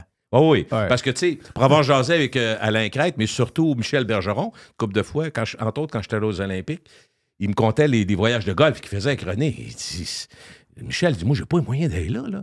Les gars, ça gage 1000 pièces du trou. J'ai Bon, oui, oublié c'est ça. sûr. Mais Il y a lui, toujours un gageur René, quelque il part, avait une c'est ça. enveloppe. Ouais. Il donnait ça aux boys. Quand il arrivait, d'abord, comprends-tu que René, à l'hôtel, il y avait quasiment un comptoir juste pour lui. là. C'est une blague, là, mais il arrivait, il y avait une enveloppe, c'était de l'argent cold cash. OK. Puis il y avait 10, 15, 20 000 US pour pas que les gars se cassent la tête. Si vous Ouais. voulez jouer, vous embarquez. Ça vous tente. Fait que, tu sais, Michel Bergeron, il dit, le monde pensait, moi, là, j'étais dans le monde, je serais pas là. Tu sais, il fait pas des milliards, là. Il Mais fait, non. tu sais, 150 000, 200 000, 300 000, mais tu sais, tu vas pas à Vegas jouer à 1000 pièces du trou, là. T'as pas d'argent à 300 000 Mais avec si des tu gars de regardais même. tes chums, t'as pas le choix de faire ce qu'ils faisaient. Ah Parce que oui, quand t'es absolument. riche, quand même, t'as pas le choix. Il payait. Sinon, t'es père. Mais là, évidemment, la rumeur, c'était tout le temps, Céline, repose-toi. Reste à la chambre, repose ta voix, mais les autres, ça veillait à ta Ben, il barouette. mettait des machines de c'est ça. Parce que moi, C'était extraordinaire quand il me compte Quand ça. j'étais- Régent me contait qu'il est monté ben, dans, Régent, dans ben le- oui, dans ben le oui. condo à Céline, puis qu'il y avait des machines, tu sais, des machines à sous, là, Dans le condo? en rentrant dans le condo. Ça, c'était pour Céline. Ça, c'est pas pour tout le monde, c'est sûr, Non, ça, sûr. ça, Non. c'était- Moi, si je loue, j'aurais pas ça. Gars, Céline, je t'ai fait installer des machines. Moi, je vais aller jouer avec les boys. Puis, Repose-toi. Tu vas faire tourner des citrons, il y des a cerises. une madame qui va te servir des affaires si t'as besoin. Elle est engagée. Appelle pour, comme tu peux. Elle est engagée. Non, c'est assez... mais moi, le bout, je pense que c'était là, hein, quand Éric de Calinette nous a conté son histoire. Oui, ben oui. Hey, ah oui. ça, excuse-moi. Là. Oui, oui, ça, c'est. Le déjeuner, là, au buffet. Caesar, le buffet au Caesar, l'invitation à Éric de Calinette, de René qui l'invite. Éric, je t'invite, viens, on va aller déjeuner. Tu peux prendre tout ce que tu veux. Ici, t'as les œufs, le bacon, les crevettes. Reste à la table à 400 pieds de long. La dernière fois que j'ai vu Eric, d'après moi, il a tout pris aussi. Saumon fumé, les saucisses. Hey, mais c'est drôle, là. Ben oui, c'est extraordinaire. Hey, mais là, oui, vas-y, Jerry. Mais pour les dates, là, t'étais trop loin. Là. Le premier show de Céline à Vegas, c'est mars 2003. Trop loin. Non, tu disais, tu disais des années 90. Non, ça se peut pas. Mais non, c'est les années 90, Céline. Ben non, je l'ai ici. Non, mais j'étais avec Énergie. mais je pense que ce que tu... Mais je te dis pas que tu as tort, mais c'est sûr que Céline à Vegas, c'était dans les années 90 sur la tête de ma parce que mère. vous parlez pas de la même chose. Toi, tu parles de la Residency. OK. Toi, tu parles du premier show à Vegas de Céline, qui est deux choses. OK. 96-97, c'est sûr, c'est sûr. Je pensais que tu disais la résidence.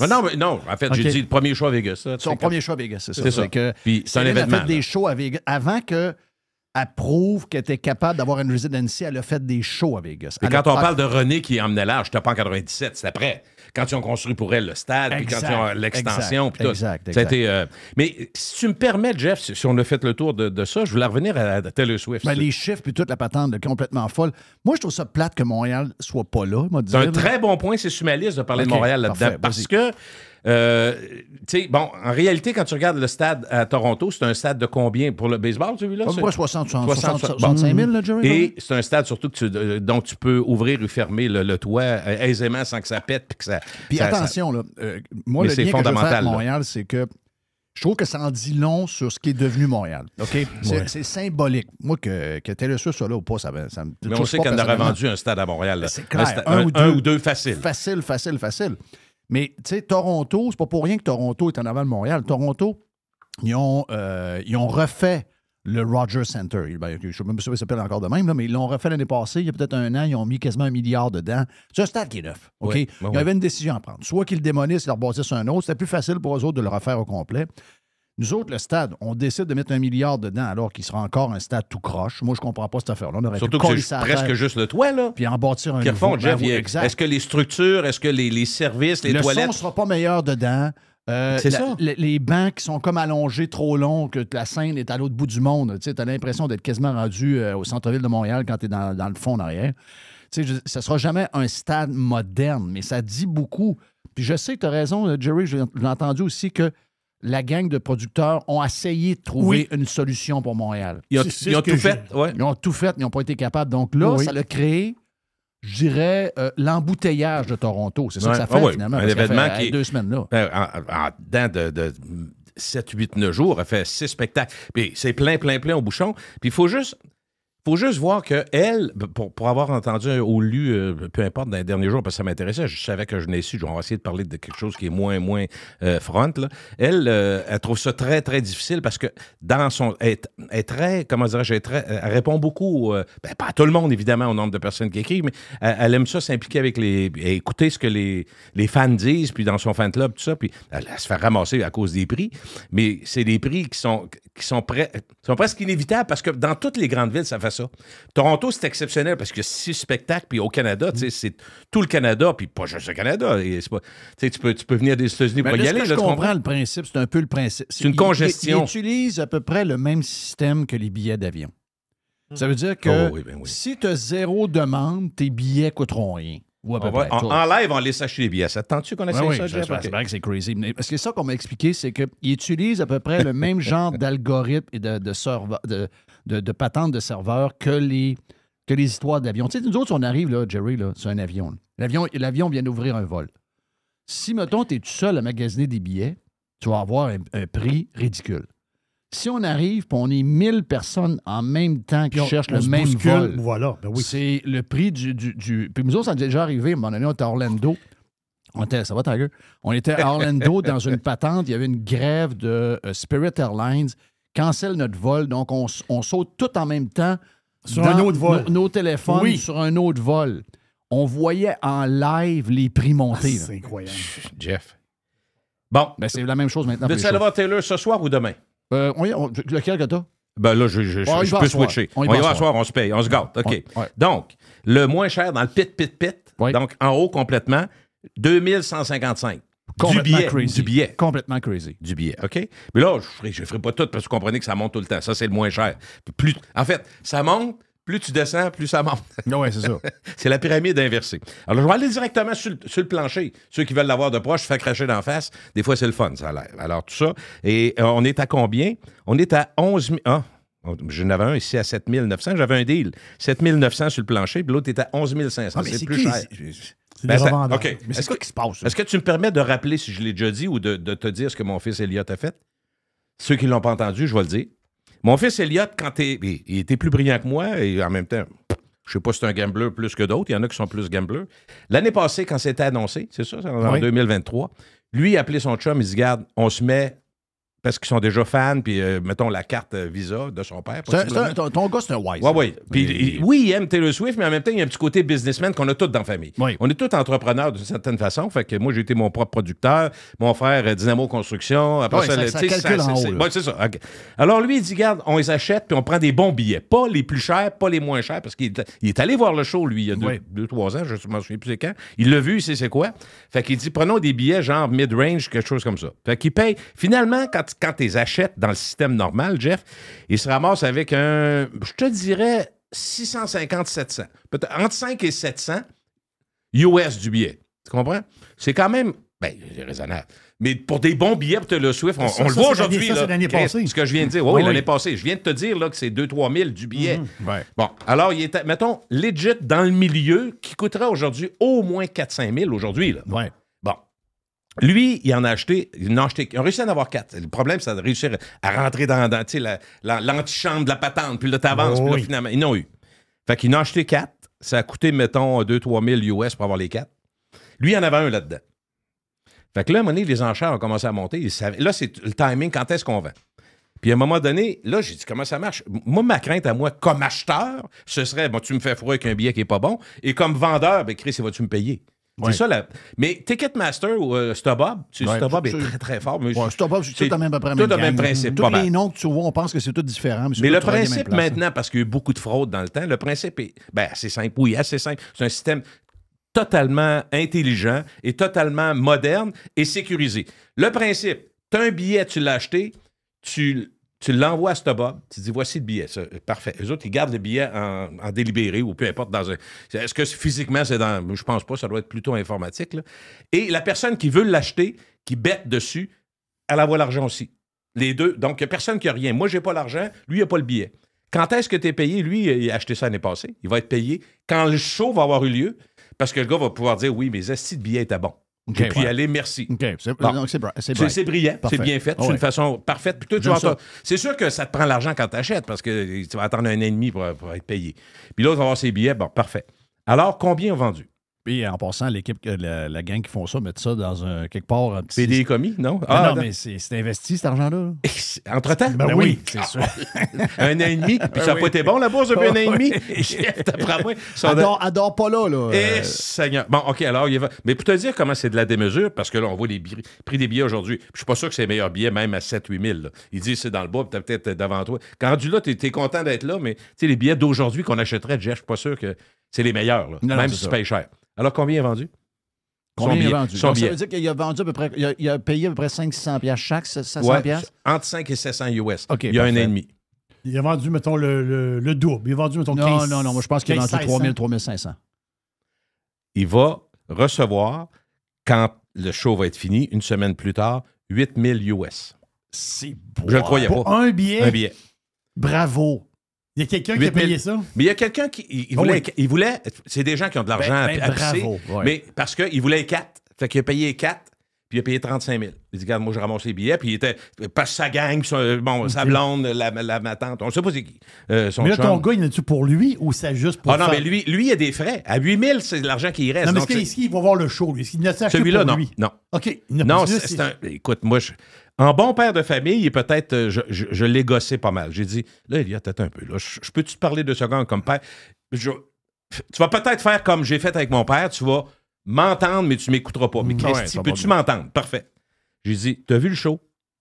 Ce show-là est sur le web. Si tu veux te rappeler des souvenirs avec la télé qu'on a de 40 milliards de pouces, puis Chris, un système de son Bose, réécoute-le 1000 fois si tu veux, mais retourne pas là. Tu retournes là, c'est l'hôtel 1500$ parce qu'ils vont te fourrer. C'est sûr. À Germain Hôtel, ils mettent des fleurs et des ballons parce que le monde paye les chambres. Comment tu penses qu'ils payent les chambres au Germain à côté? Ben oui. Je suis bien content pour eux autres, moi, bravo, la famille Germain. Mais c'est des chambres à 1500, 2000, là. Fait que, tu sais, j'ai dit... Je connais quelqu'un qui y va. Si tu y retournes, mettons que tu payais... mettons, il aurait pu dire, je vais en acheter un à 2000. Ben, son 8000, il tombe à 2000. Ouais. Plus, mais c'est 5000 la fin de semaine. Si tu t'énerves un peu, ou au moins 4000. Fait que j'ai dit, pourquoi? J'ai dit, vends-le. Puis je pensais jamais qu'il vendrait ça cher de même. Finalement, j'ai gagné mon point. Il l'a fait. Très bon. Ben oui, je trouve ça bien, mais c'est une démesure. Puis en même temps, ben, je me disais, j'aurais pas gassé. Moi, je suis niaiseux, mais je me disais... Je pense pas que je l'aurais acheté. Mais à savoir, évidemment, ce que je sais ce matin, j'aurais. Ouais, c'est toujours facile après. Là. Ah, ben vraiment. Alors, il l'a fait. Gars, bravo. Il est wise. Je veux juste vous donner 2-3 petits chiffres pour vous étourdir ce matin parce que vous n'êtes pas obligé d'aimer Taylor Swift, mais on peut aimer le succès. Mais c'est quoi le billet le plus cher que tu as payé pour voir quelque chose? Moi? Oui. C'était, je me rappelle très bien, c'est pas très cher, là. Ben, pas très cher à l'époque, je trouvais ça épouvantable. C'était au Forum. C'était-tu au Forum ou c'était au Centre Bell? Moi, c'est 350. OK. Moi, c'était un billet. Elton John et Billy Joel ensemble. Je ne sais pas si vous vous rappelez, ils sont venus il y a à peu près une dizaine d'années, 10 ans comme faux. Okay. Ils sont venus faire un show à Montréal, probablement. Oui. Il y a 10 ans, ça tue le Centre Bell? Probablement. Oui, ça devait être le Centre Bell. Oui. Puis j'ai payé 475. OK. Puis je trouvais ça cher en temps. Ben, c'est cher. Là, ça, c'est un billet. Donc, t'étais avec ta blonde. Oui. C'est 2 billets. Comme c'était un soir de semaine, on a couché là. Fait que, tu sais, bon, ça a coûté peut-être 2500. Ce qui, à l'époque, me paraissait beaucoup pour un show, là. Mais aujourd'hui... Mais tu sais... Il y a quelque chose. Moi, il y a un moment, puis c'est peut-être mon côté Loretteville que toi, tu as peut-être aussi du. Il y a un moment où je me dis non. Moi, j'ai des lignes. Non, mais quand c'est non, c'est non. Quand je suis rendu là, non. Pensez ça, non. Comme, je me rappelle, j'étais à Toronto. Je vous le dis à chaque part qu'on y va. Ma blonde, moi, puis mon fils, on va à Toronto. Puis on aime ça. C'est le petit New York du Canada. C'est pas pareil, mais il y a quand même beaucoup d'activités, des bons restaurants maintenant. Fait, on se promène, puis je me souviens pas c'est quel match. C'est un match Toronto-Boston. Samedi, on est dans le genre de Times Square qu'il y a là-bas? Mais là, dans ce cas-là, j'étais vraiment où est le Germain, où est la plus grosse brasserie au Canada, je me souviens plus du nom à côté, mais tout à côté du centre Air Canada, tout ça. Fait qu'on marche, Puis là, mon fils me challenge, il dit « Hey, ils vendent des billets. » Puis les vendeurs, on voit bien qu'ils parlent anglais, français, 2-3 langues. Et ceux qui sont là, le gars, j'avais jasé avec comme journaliste, il m'avait dit « Non, je viens de Montréal. Moi, je me promets, on suit les événements. Nous autres, regarde, on gagne notre vie à vendre des billets. » Fait que, à un moment donné, j'ai dit « Garde, je m'en souviens pas du prix, mais j'ai dit genre, si on est capable, tous et trois, pour rentrer pour 300$, 350$ maximum, j'achèterais. Mais je ne paierais pas 400$ d'un billet, un match régulier, Boston. Puis en plus, ce style de match a fini 1-0, c'était plate pour entendre. Mais le gars, à un moment donné, il dit es-tu malade? C'est du dealage. Il commence, il dit 500. Je dis 500 du billet. Je dis OK, ben, je vais apprendre une gorgée ailleurs. Ben, je m'en vais. Mais je fais pas exprès, je repasse à un moment donné. Hey! Tu sais, la casquette, tu reconnais, puis tout ça. Ah, il dit je te descends ça à 3. Non, j'ai oublié ça. Je dis moi, je te donne 300 pour les 3 billets. Non. Non, puis là, je l'insultais, puis finalement, je les ai achetés les billets. Fait que tu sais, tu peux. Déjà combien? Ça a dû coûter 350. Mais ça, il n'y a pas de taxe trop. C'était l'argent là, c'est pas si mal. C'est sûr que lui, il a peut-être même perdu un peu. OK, ben voilà pour Gilles, en tout cas ce bout-là, parce qu'il nous reste encore un gros 30-35 minutes, 40 minutes facile. Dans la version Prime avec Gilles Parent. Toujours le fun de jeudi, on vient.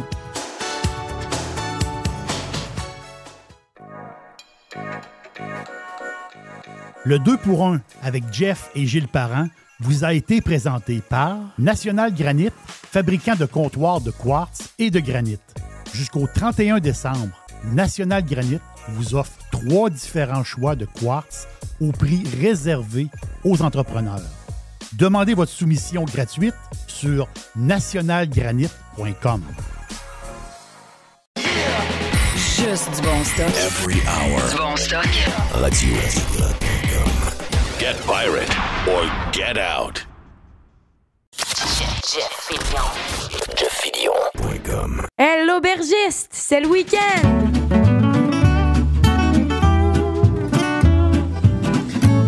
Oui, j'ai soif. L'aubergiste pour lancer le week-end jeudi. Oui. Ceux qui lancent le week-end le plus vite au monde, c'est Radio Pirate depuis toujours.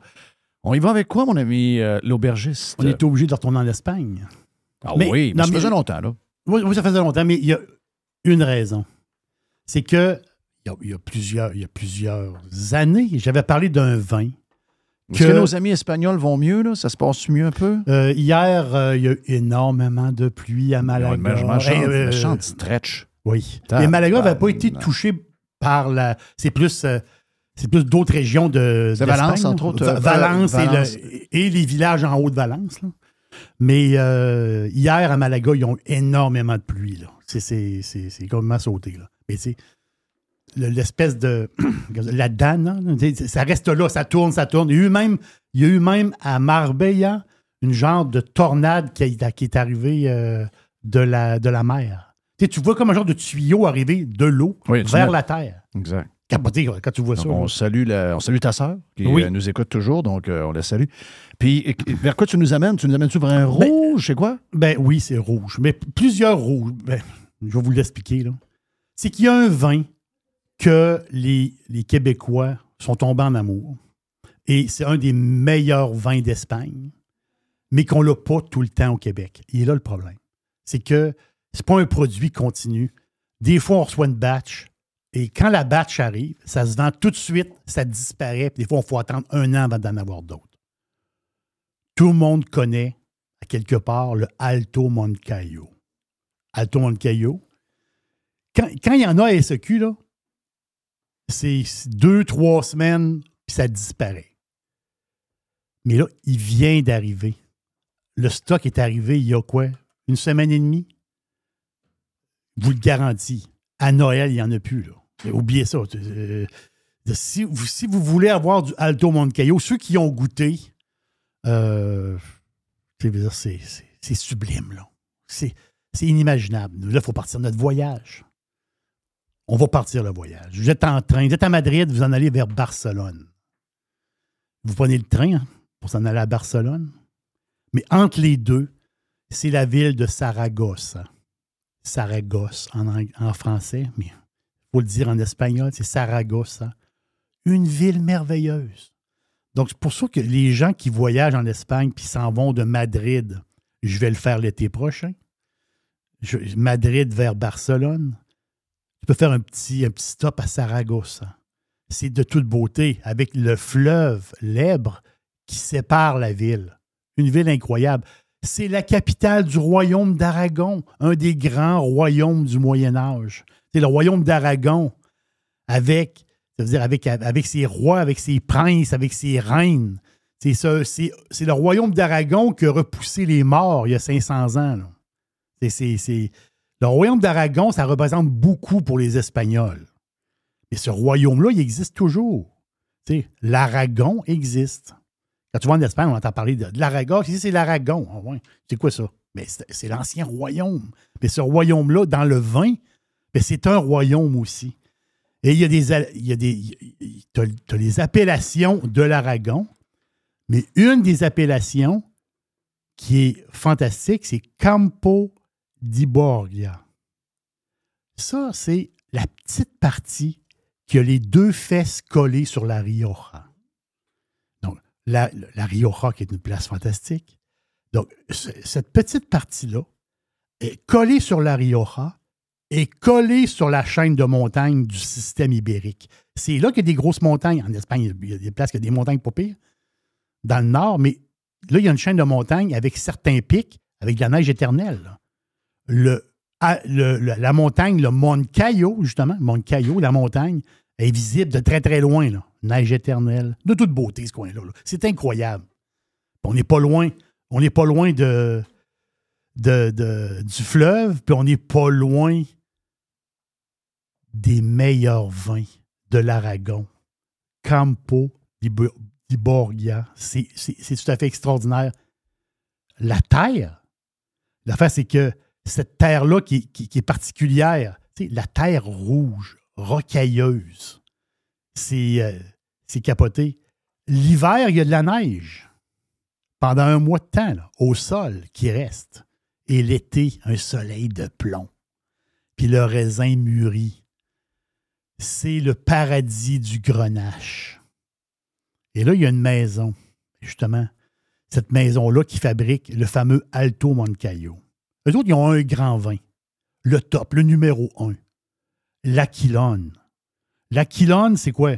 L'Aquilone, c'est coté 95 à 98 points, année après année. Mais le problème, c'est qu'ici, au Québec, on ne l'a pas, l'Aquilone. By the way, qui se vend 120 € en Espagne. Hola, qu'est-ce tal? 24 mois de barrique. C'est un chef-d'œuvre de grenache, là. Mais l'Aquilone, on ne l'a pas. On n'a pas accès à ce vin-là. Mais on a l'Alto Moncayo. L'Aquilone, on pourrait dire que c'est Dieu. L'Alto Moncayo, on va dire que c'est Jésus.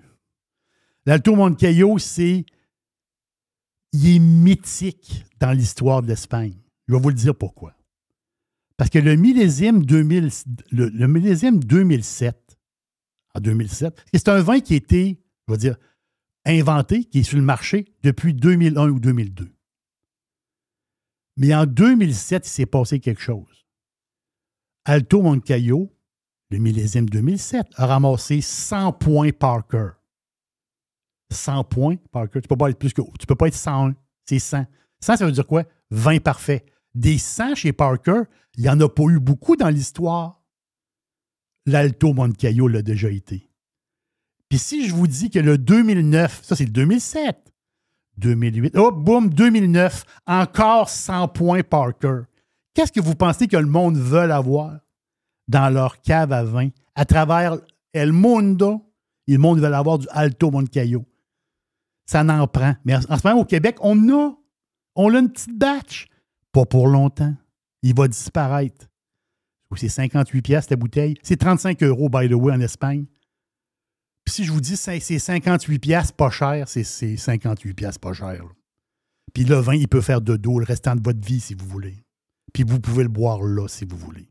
C'est d'une beauté incroyable. Donc, je vous en parle cette semaine parce qu'on a la chance. La batch, elle vient d'arriver. T'sais, on parle de vignes de 70 ans. C'est fantastique. Mais c'est sûr que là, on l'a pas du 2007 puis du 2009. Il est parti, il est vendu, il est bu. Il y a peut-être encore du monde qui en ont. Ça, c'est sûr qu'il y a du monde qui en ont. Eux autres, leur bouteille, elle n'a pas de prix. Là. Mais présentement, à la SAQ, je crois que c'est du 2000. Je crois que c'est du 2011. Mais on est quoi? D'un 92, d'un 95 points, c'est du stock. Si on va aller un petit peu plus bas, toujours du même producteur, le Alto Moncayo Veraton. Alors, le Veraton, il est un peu moins cher. Il n'est pas à 56$, il est à 40$. Là, on a des vignes un peu plus jeunes, des vignes de 30 ans. C'est le même sol. C'est un sol ferreux. Le Veraton est un petit peu plus balsamique, si on peut dire, parce que c'est 16 mois de barrique, mélange de neuf et d'usagé. Veraton, très bon choix. 40$ la bouteille. Mais ce qui est le fun, c'est que la SAQ, ils ont le nouveau, lui en bas, le Alto Moncayo Grugnon. Mais le Grugnon, lui, c'est pas un pur Grenache. Ils ont un mix 50% Grenache, 50% Syrah. Donc là, c'est des vignes de 10 à 15 ans, mais le Grugnon fait un job. Ben, c'est 30$. Mais joufflu, c'est incroyable. Juicy, joufflu. C'est de la réglisse, c'est des fruits noirs. Le Grugnon, c'est fantastique. C'est sûr que c'est pas l'Alto Moncayo. C'est sûr. Mais il est à 30$.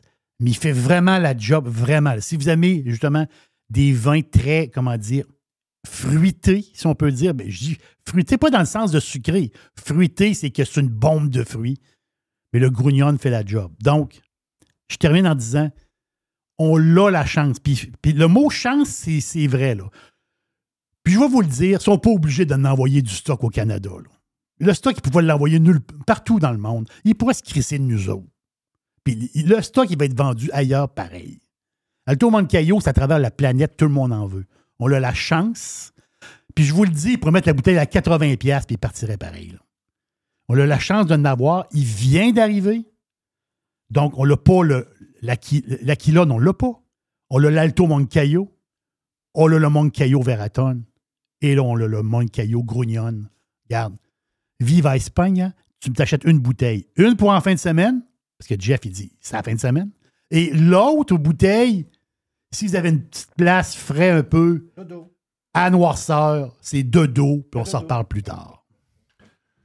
À quelques secondes de parler avec Ricky du bar Vegas avec nos petits spéciaux pour les pirates, mais ça lance officiellement. Les deux ensemble, ça lance le week-end, tiens. On lance le week-end avec l'aubergiste, c'est fait, mon ami. Thank you. Yes, voilà, sir. le week-end lancé. Working for the weekend. Puis après, on est 2-3 jours à relaxer un peu. Beaucoup de foot en fin de semaine. Le hockey, ben, c'est tel que tel. Mais beaucoup de choses pour relaxer. Hey, j'ai écouté la première de Yellowstone hier, je pense. C'est ça, c'est hier, ouais. Ben, c'est pas la première, mais je veux dire, c'est la première depuis 1 an et demi. Oui. Et sans le chef de la famille qui a été tué. Ouais, puis? Je sais pas. Ah ouais. Arrête! Ah, je sais pas. Je sais pas. J'ai de la misère à finir. Ah oui? J'ai de la misère à finir. On Pourtant, s'en parle avec T'es Carl. un fan, toi, en plus. Ben oui, mais non, mais ça prend le alpha dans la gang. Là. Ça prend le leader dans la patente. Je suis un peu en crise contre Kevin Costner? Kevin Costner. Oui. Quand tu commences quelque chose, quand tu bâtis quelque chose de si gros, tu te rends jusqu'au bout. Tu sais, je t'en chicane avec Taylor Sheridan. Tu t'organises. Fais ça pour tes fans, fais ça pour ton crew, fais ça pour les gens avec qui tu as travaillé pendant toutes ces années-là, le brand que vous avez bâti et tout. Sérieux, c'est vraiment cave. Donc voilà pour l'aubergiste. Le week-end est lancé. Hey, l'aubergiste, c'est le week-end.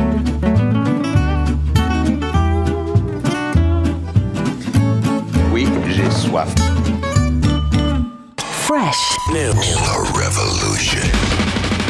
Radiopirate.com. Rick est au bar Vegas. Tu payes pour tes vacances que tu as pris, Rick? Pardon? Tu payes pour tes vacances, là? Là, je suis rendu j'ai descendu en bas, là, parce que je voulais pas vous montrer mon bureau, parce que c'était le bordel quand j'étais venu, hein. C'est pas le bordel tant que ça. C'est bien correct. Moi, j'aime ça une place qui a de la vie. Il y a plein de papiers avec des chiffres, calcule ses affaires, il y a des patentes de cigares. Comme dans le bon vieux temps, je vois le verre. C'est drôle, hein? L'autre fois, j'étais avec moi, j'ai mon comptable, c'est un CA, ça arrive sud d'Annie Bussière, pour pas faire de la publicité, là, mais ça a donné que toutes les fois que je vais le voir, ça fait 25 ans que c'est mon comptable. On s'entend que. Mais je ne vais pas souvent dans son bureau, je vais dans la salle de conférence, mais il n'y a pas longtemps, je me suis renoncé dans son bureau, puis j'ai pris des photos. Je dis, Chris, Dan, t'es comme moi. T'es tombé bordélique. Si je pensais pas qu'un CA était comme ça. Un comptable bordélique, tant mieux. Tiens, ça veut dire au moins qu'il est pointé un peu. Mais il retrouve ses affaires.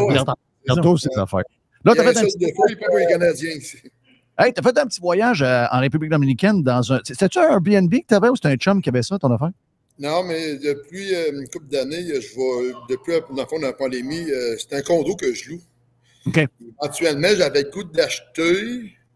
C'est drôle qu'on parle de ça. J'avais le goût d'acheter, mais j'ai vu une tarentule, moi, la veille de mon départ. Dans le condo? Pas dans mon condo. On en revenait du casino. Puis, je me vante pas de ça trop, mais j'ai peur, moi, des araignées. Mais même pas d'autres tarentules. Moi, j'en revenais du casino de Dominicus, puis je m'en allais dans mon petit village à Baïbé. Puis, je loutais un petit scooter. Puis, en roulant, à un moment donné, je l'ai vu. Puis, hey, une tarentule, là, moi, je savais, c'était gros. C'est la grosseur de ma main, c'est presque. Là. Mais là, t'es où? En revenant dans mon village, elle se promenait dans la rue. Mais moi, je pensais que c'était une... Tu sais, en République, là, c'est pas comme à Québec, là, les villages, il y en a en esprit. Moi, je pensais que c'était un papier noir qui était dans la rue. C'était un rôle. Ouais. Un rôle aussi. Quand j'ai passé à côté, c'était une tarentule. Non. Puis là, moi, le condo, je l'ai acheté, parce que j'ai des amis, on se fait des amis pas plusieurs fois, dont Paul, qui s'est construit, il s'est fait construire un petit condo un petit peu plus loin de où que je vois actuellement. Puis il me disait, tous les matins, quand je cours, j'envoie. Puis ça fait, tabarnak, j'aurais pas voulu que tu me dises ça. Moi, je suis pas prêt, je vais aller courir le matin, voir des tarentules. Je vais courir vite en crise, là. Je vais dire une affaire, là. Si vous allez au bar Saint-Joseph, pas au bar Saint-Joseph, au bar Vegas, si vous allez voir notre chum Rick, vous allez triper bien raide. Parce que Rick, c'est un vrai de vrai, quand vous l'entendez, c'est un asti de vrai. Je suis content que tu sois avec nous autres, Rick. Tu sais que je t'aime beaucoup. Puis là, Rick, il me dit, quand les pirates vont passer, il dit, je pourrais lui faire une genre de petit promo, là. Il dit, un petit prix, quelque chose. Puis une des affaires, c'est que toi, tu as tout le temps des promos. OK? Dans l'ère d'aujourd'hui, on dirait que le bar Vegas, on dirait qu'il est pogné en 2005. Les prix, tu sais, je regarde tes affaires. D'abord, tu es très actif sur Facebook. Pour un gars qui dit qu'il n'est pas techno, tu es très, très, très, très actif sur Facebook. Tu as tout le temps des patentes, tu as tout le temps des soupers, tu as tout le temps des prix. Quand j'ai vu l'autre fois ta bière à 2,99, que je capotais bien raide, comment tu fais pour faire ça alors que tout le monde charge le gros prix partout? Je vais le faire. Tu sais, Jeff, moi, ceux qui me connaissent depuis, parce que j'ai 60 ans, là, ceux qui me connaissent depuis des années, ils vont dire, Richard, il n'est jamais comme tout le monde. Moi, j'ai jamais été, le mouton noir dans la vie, le pirate, mais moi, c'est moi. Ouais. C'est collé à moi. Puis, depuis que je suis en affaires, ça fait une trentaine d'années, j'ai jamais voulu d'être comme tout le monde. Puis, j'ai tout le temps cru au volume. Puis, tu sais, la pandémie, là, elle m'a amené à voir que tout le monde ambitionnait ses prix. Tu sais, quand je t'écoute, j'entends des fois dire que tout le monde ambitionnait ses prix. Mais je savais que tôt ou tard, à un moment donné, il y aurait un balancier. Là, tu peux pas tout le temps ambitionner. Mais nous autres, on n'a jamais... Moi, là, j'ai jamais embarqué dans ça. Jamais. J'aurais pu le faire parce que tout le monde le faisait. Puis moi, je disais ça à Fred, on n'embarque pas dans ça. Pas vrai. Chris. Puis aujourd'hui, je ne vais pas me vanter, ben, je dis ça avec humilité. Je suis un des bars qui roule le plus à Québec. Mais pourquoi? Parce que, justement, j'ai jamais ambitionné. Et en plus de pas ambitionner, je cause des reins en crif. On va prendre la petite bière à 2,99, 16 onces. C'est 2,99, taxes inclus. Chris, mais j'en ai en esti la bière à 2,99, puis mon pot à soir à 13. Ah, mais il y a plein de monde qui ne veut plus aller dans un bar, mettons, à 4 heures, prendre une bière comme on le faisait avant, parce que Christophe, tu as passé 40$ en 1h15. C'est-à-dire, le monde, il se décourage, il se dit, bon, Chris, mange-toi ma bière, on va prendre à la maison. Donc là, maintenant, les gens, ils savent que quand ils vont au Vegas, Chris, ils ne se font pas fourrer. Mais ils vont sortir avec l'argent de leur poche, ils vont pouvoir prendre un taxi ou Talarance zéro, ils vont pouvoir aller manger au restaurant le lendemain matin. C'est ça que je veux. Je veux pas que le monde vienne à mon bar, qui passe peut-être une belle journée, une belle soirée, mais ils n'ont plus d'argent pour le restant de la semaine. Non, mais moi, là, ici, là, ça roule 7 sur 7 parce que les gens peuvent revenir le lendemain, puis après le lendemain, parce qu'il y a de l'argent. Ça coûte pas trop cher chez nous. Puis ça, je suis tellement content d'entendre ça, là, à chaque jour, quand je rentre dans mon bar, les gens me disent merci. J'ai passé une belle soirée. J'avais 30$, puis je n'ai plus resté longtemps. Et tu vois, à d'autres places, hier, j'étais mangé dans un restaurant en famille, puis ma mère, ma vieille mère de 80 ans, a décidé de payer de bill. Mais le restaurant où on était, mais on sait que ça coûte cher. Puis, tu sais, ma mère n'a pas l'habitude de payer des gars. Puis, il avait dit, mais non, on veut de celui-là, tu n'as pas la payer de bill, mais elle a vu le prix. Mais c'est un restaurant, tu ne peux pas aller manger à tous les jours. Tu ne peux pas aller là à tous les soirs, à toutes les semaines, tu sais. Mais chez nous, tu peux revenir à tous les jours. Mais tu l'as dit, toi, à des chums que tu connais, quand tu es allé manger, tu me l'as dit, on n'a pas besoin de les nommer, mais tu me dis, je suis allé manger chez un de mes chums, puis ça a coûté genre 50$ pour dîner, puis j'ai dit, voyons, Chris, je ne pourrais pas venir manger demain midi, là, à ce prix-là. Puis là, il y a même des gars qui t'ont vu aller avec tes prix, puis qui pensent que tu es dans le champ, que tu devrais faire comme tout le monde, puis monter tes prix. Chris, on dirait que c'est comme une nouvelle manière de faire de la business, mais je la comprends pas, cette sacrement de manière-là. Je comprends rien là-dedans, moi. Ben moi non plus, Jeff, je comprends pas, puis je veux pas en comprendre. Puis si, disons, je suis pas intelligent, ben, je m'en calisse. Ma business, elle roule, là. Alors, c'est sûr que le profit, la marge de profit n'est pas aussi élevé que quelqu'un qui pense à une grosse bière, disons 15$. Que sa bière en fût qui vend 10$, moi à 3$, c'est sûr que le profit n'est pas pareil.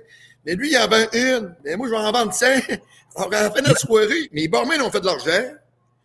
Puis moi, j'ai fait une plus belle caisse que l'autre qui a vendu rien qu'une bière en fût. Oui, alors, exact. Ouais, mais la recette, je te l'ai dit, Jeff, l'autre fois, je travaille plus aujourd'hui qu'avant ma pandémie. Mais je sais ce que j'aime. Alors, c'est pas grave. Mais je travaille en crise. Alors, c'est sûr que en faisant des choses de même, c'est peut-être pas aussi payant, mais à la fin de compte, c'est payant pour tout le monde. Parce que, tout le monde se plaint qu'il manque de staff. Je fais partie des chanceux, là. J'ai 15 noms qui travaillent pour moi. J'ai tout le temps des noms en réserve, tu sais. Ouais. Puis sans parler en mal de mes compétiteurs, ben, ils passent le temps à chercher le staff, ce qu'ils écrivent. Quand la fille rentre, elle fait 20$ de type ou 10$ de type.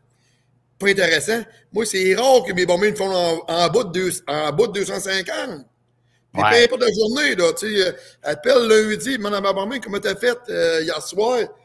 Pour 400, Chris.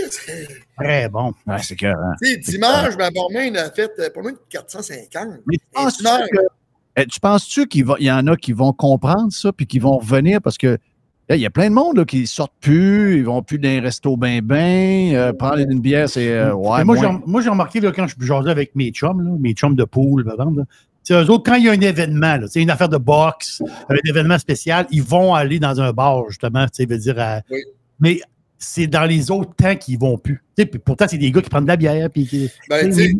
On dirait qu'ils attendent l'événement. Mais, oui, c'est sûr qu'à ça, il y a des gens, il y a une clientèle qui va créer, qui vont créer, quand l'événement est créé, puis ça va faire leur affaire, ils vont venir. Mais nous autres, mon bar marche avec les événements, oui, parce qu'on en crée beaucoup. Mais tu sais, j'ai souvent dit, moi, j'attends pas après la saison de hockey des Canadiens ou des Nordiques pour faire marcher mon bar. Moi, il y a plein d'affaires tout le temps. C'est non-stop. Demain, il y a le combat de Mike Tyson. Mais oui, il va y avoir un peu de monde dans mon bar à cause de ça.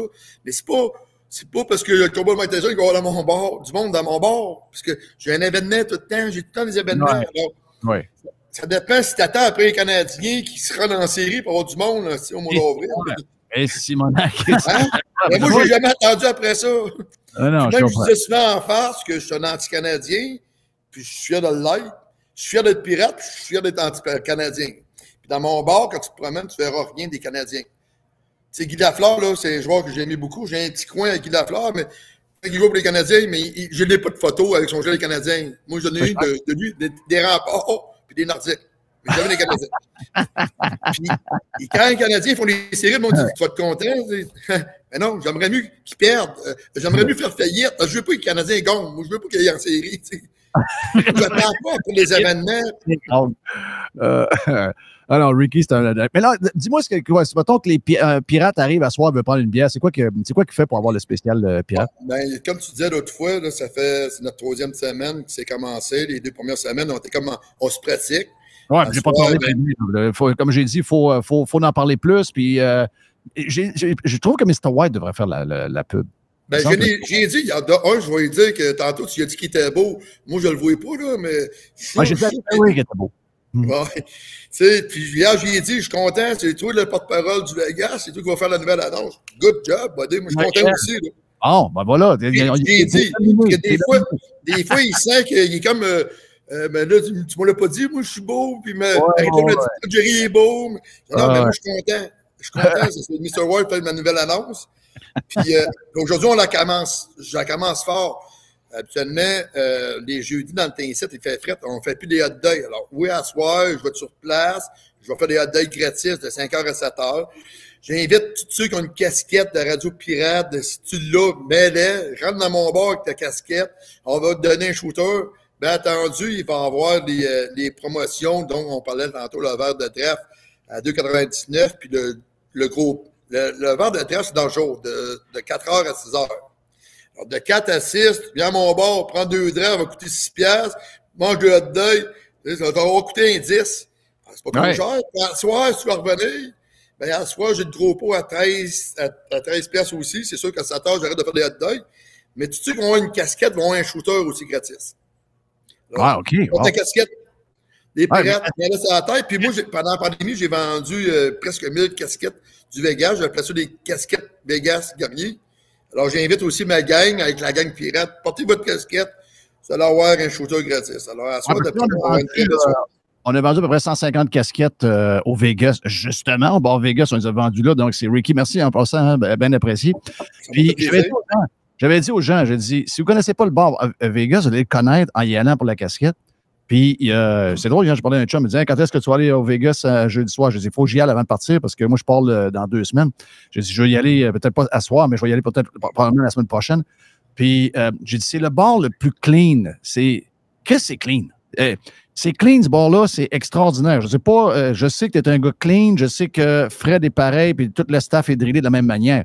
Et c'est un Christy de bar clean. C'est extraordinaire. Au-delà des bons prix, au-delà du fait qu'il y a du monde, c'est un super de bar comme on n'en voit pas souvent. Tu sais, toujours. Moi, c'est niaiseux, là, mais ce détail-là, je regarde, puis il y a plein de gens qui me l'ont dit. Tu sais, Jeff, des fois, tu dis des affaires. Ben, j'ai dit, non, le bar est clean. Jerry est allé, il me dit la même affaire. Donc, incroyable. Jerry, il est très bon. Jerry, quand il est venu, là, la barman qui est en place, c'est une de mes bonnes vendeuses qui réussit habituellement là, à ne pas te vendre une bière. Mais crème, Jerry est rentré dans le bar, il avait soif, ça paraissait un peu, il avait de la bouche pour la bouche. Il y a affaire, crève, prends une petite bière. Mais crève, il est bon, il n'a jamais craqué. Il a esprit. Non, moi, je sais que, tu sais, moi, j'ai arrêté de boire, mais Chris, je veux pas que tout le monde arrête de boire comme moi. On s'entend-tu, Chris? Ça m'en prend, moi, des Jerry qui boivent. Sinon, je ne comprends pas ma vie.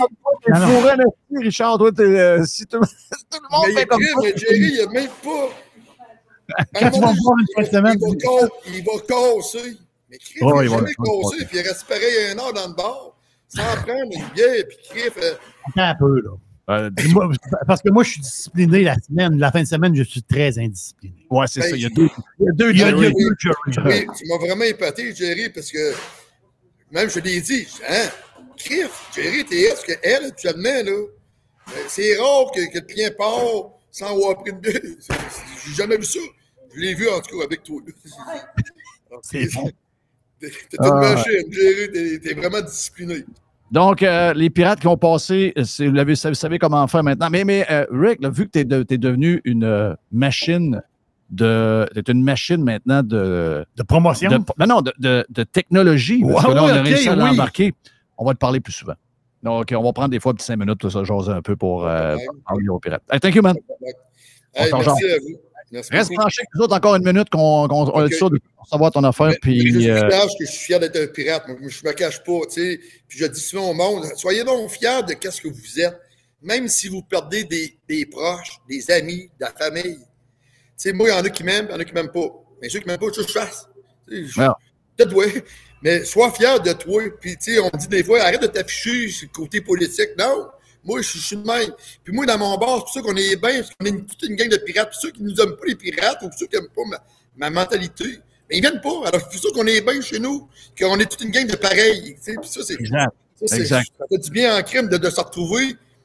Enfin, on n'est pas tout seul, parce qu'on se sentait, pendant la pandémie, on pouvait se sentir des fois seul ou pas nombreux, mais pas chez nous. C'est pour ça qu'on est bien au Vegas. Donc, finalement, des fois, là, on dit la pandémie a fait des affaires terribles, mais vois-tu, elle a fait ça. Au moins, maintenant, à cette heure, on met notre pied. Elle a fait notre ménage, Jeff. Exact. Elle a fait notre ménage dans ma famille. Moi, j'ai des membres de ma famille qui ne parlent plus encore aujourd'hui. Fuck you. Tu sais, encore dire, ça m'a fait de la peine au début, parce que, moi, je ne pensais pas que ça aurait fait autant que ça. Puis c'est pareil, il y a des gens qui disent qu'ils ne viendront plus jamais au Vegas, puisque avec ma position pendant la pandémie, il y en a qui disent on n'aura plus jamais là. Mais bien plus, je te dis. Puis des clients comme toi, j'en veux pas. Aujourd'hui, c'est pour ça qu'on est bien. Je te dis, chez nous, on est bien pour ça, parce qu'on a toute une gang de pareils. Alors, on n'est pas pareils, ben, ils crient ça d'ailleurs, puis nous autres, on est tous pareils, puis on s'entend. Le bar Vegas, c'est 100% le bar pirate. Exact. C'est une question de mentalité. C'est carrément ça. C'est pour ça que je t'aime de même, parce que t'es un esti de vrai. Donc, les gens, les pirates, vous passez dans le coin, puis c'est, regarde, tu sais, tout le monde, c'est facile à aller, ça va bien. C'est facile à aller, peu importe ce que vous êtes. Puis vous allez faire un tour. Richard va être content de vous voir, frère, toute la gang. Donc, tout le staff qui est là. Puis on s'en parle, mon ami Ricky. Hey, Salut, bye. Salut, bye-bye.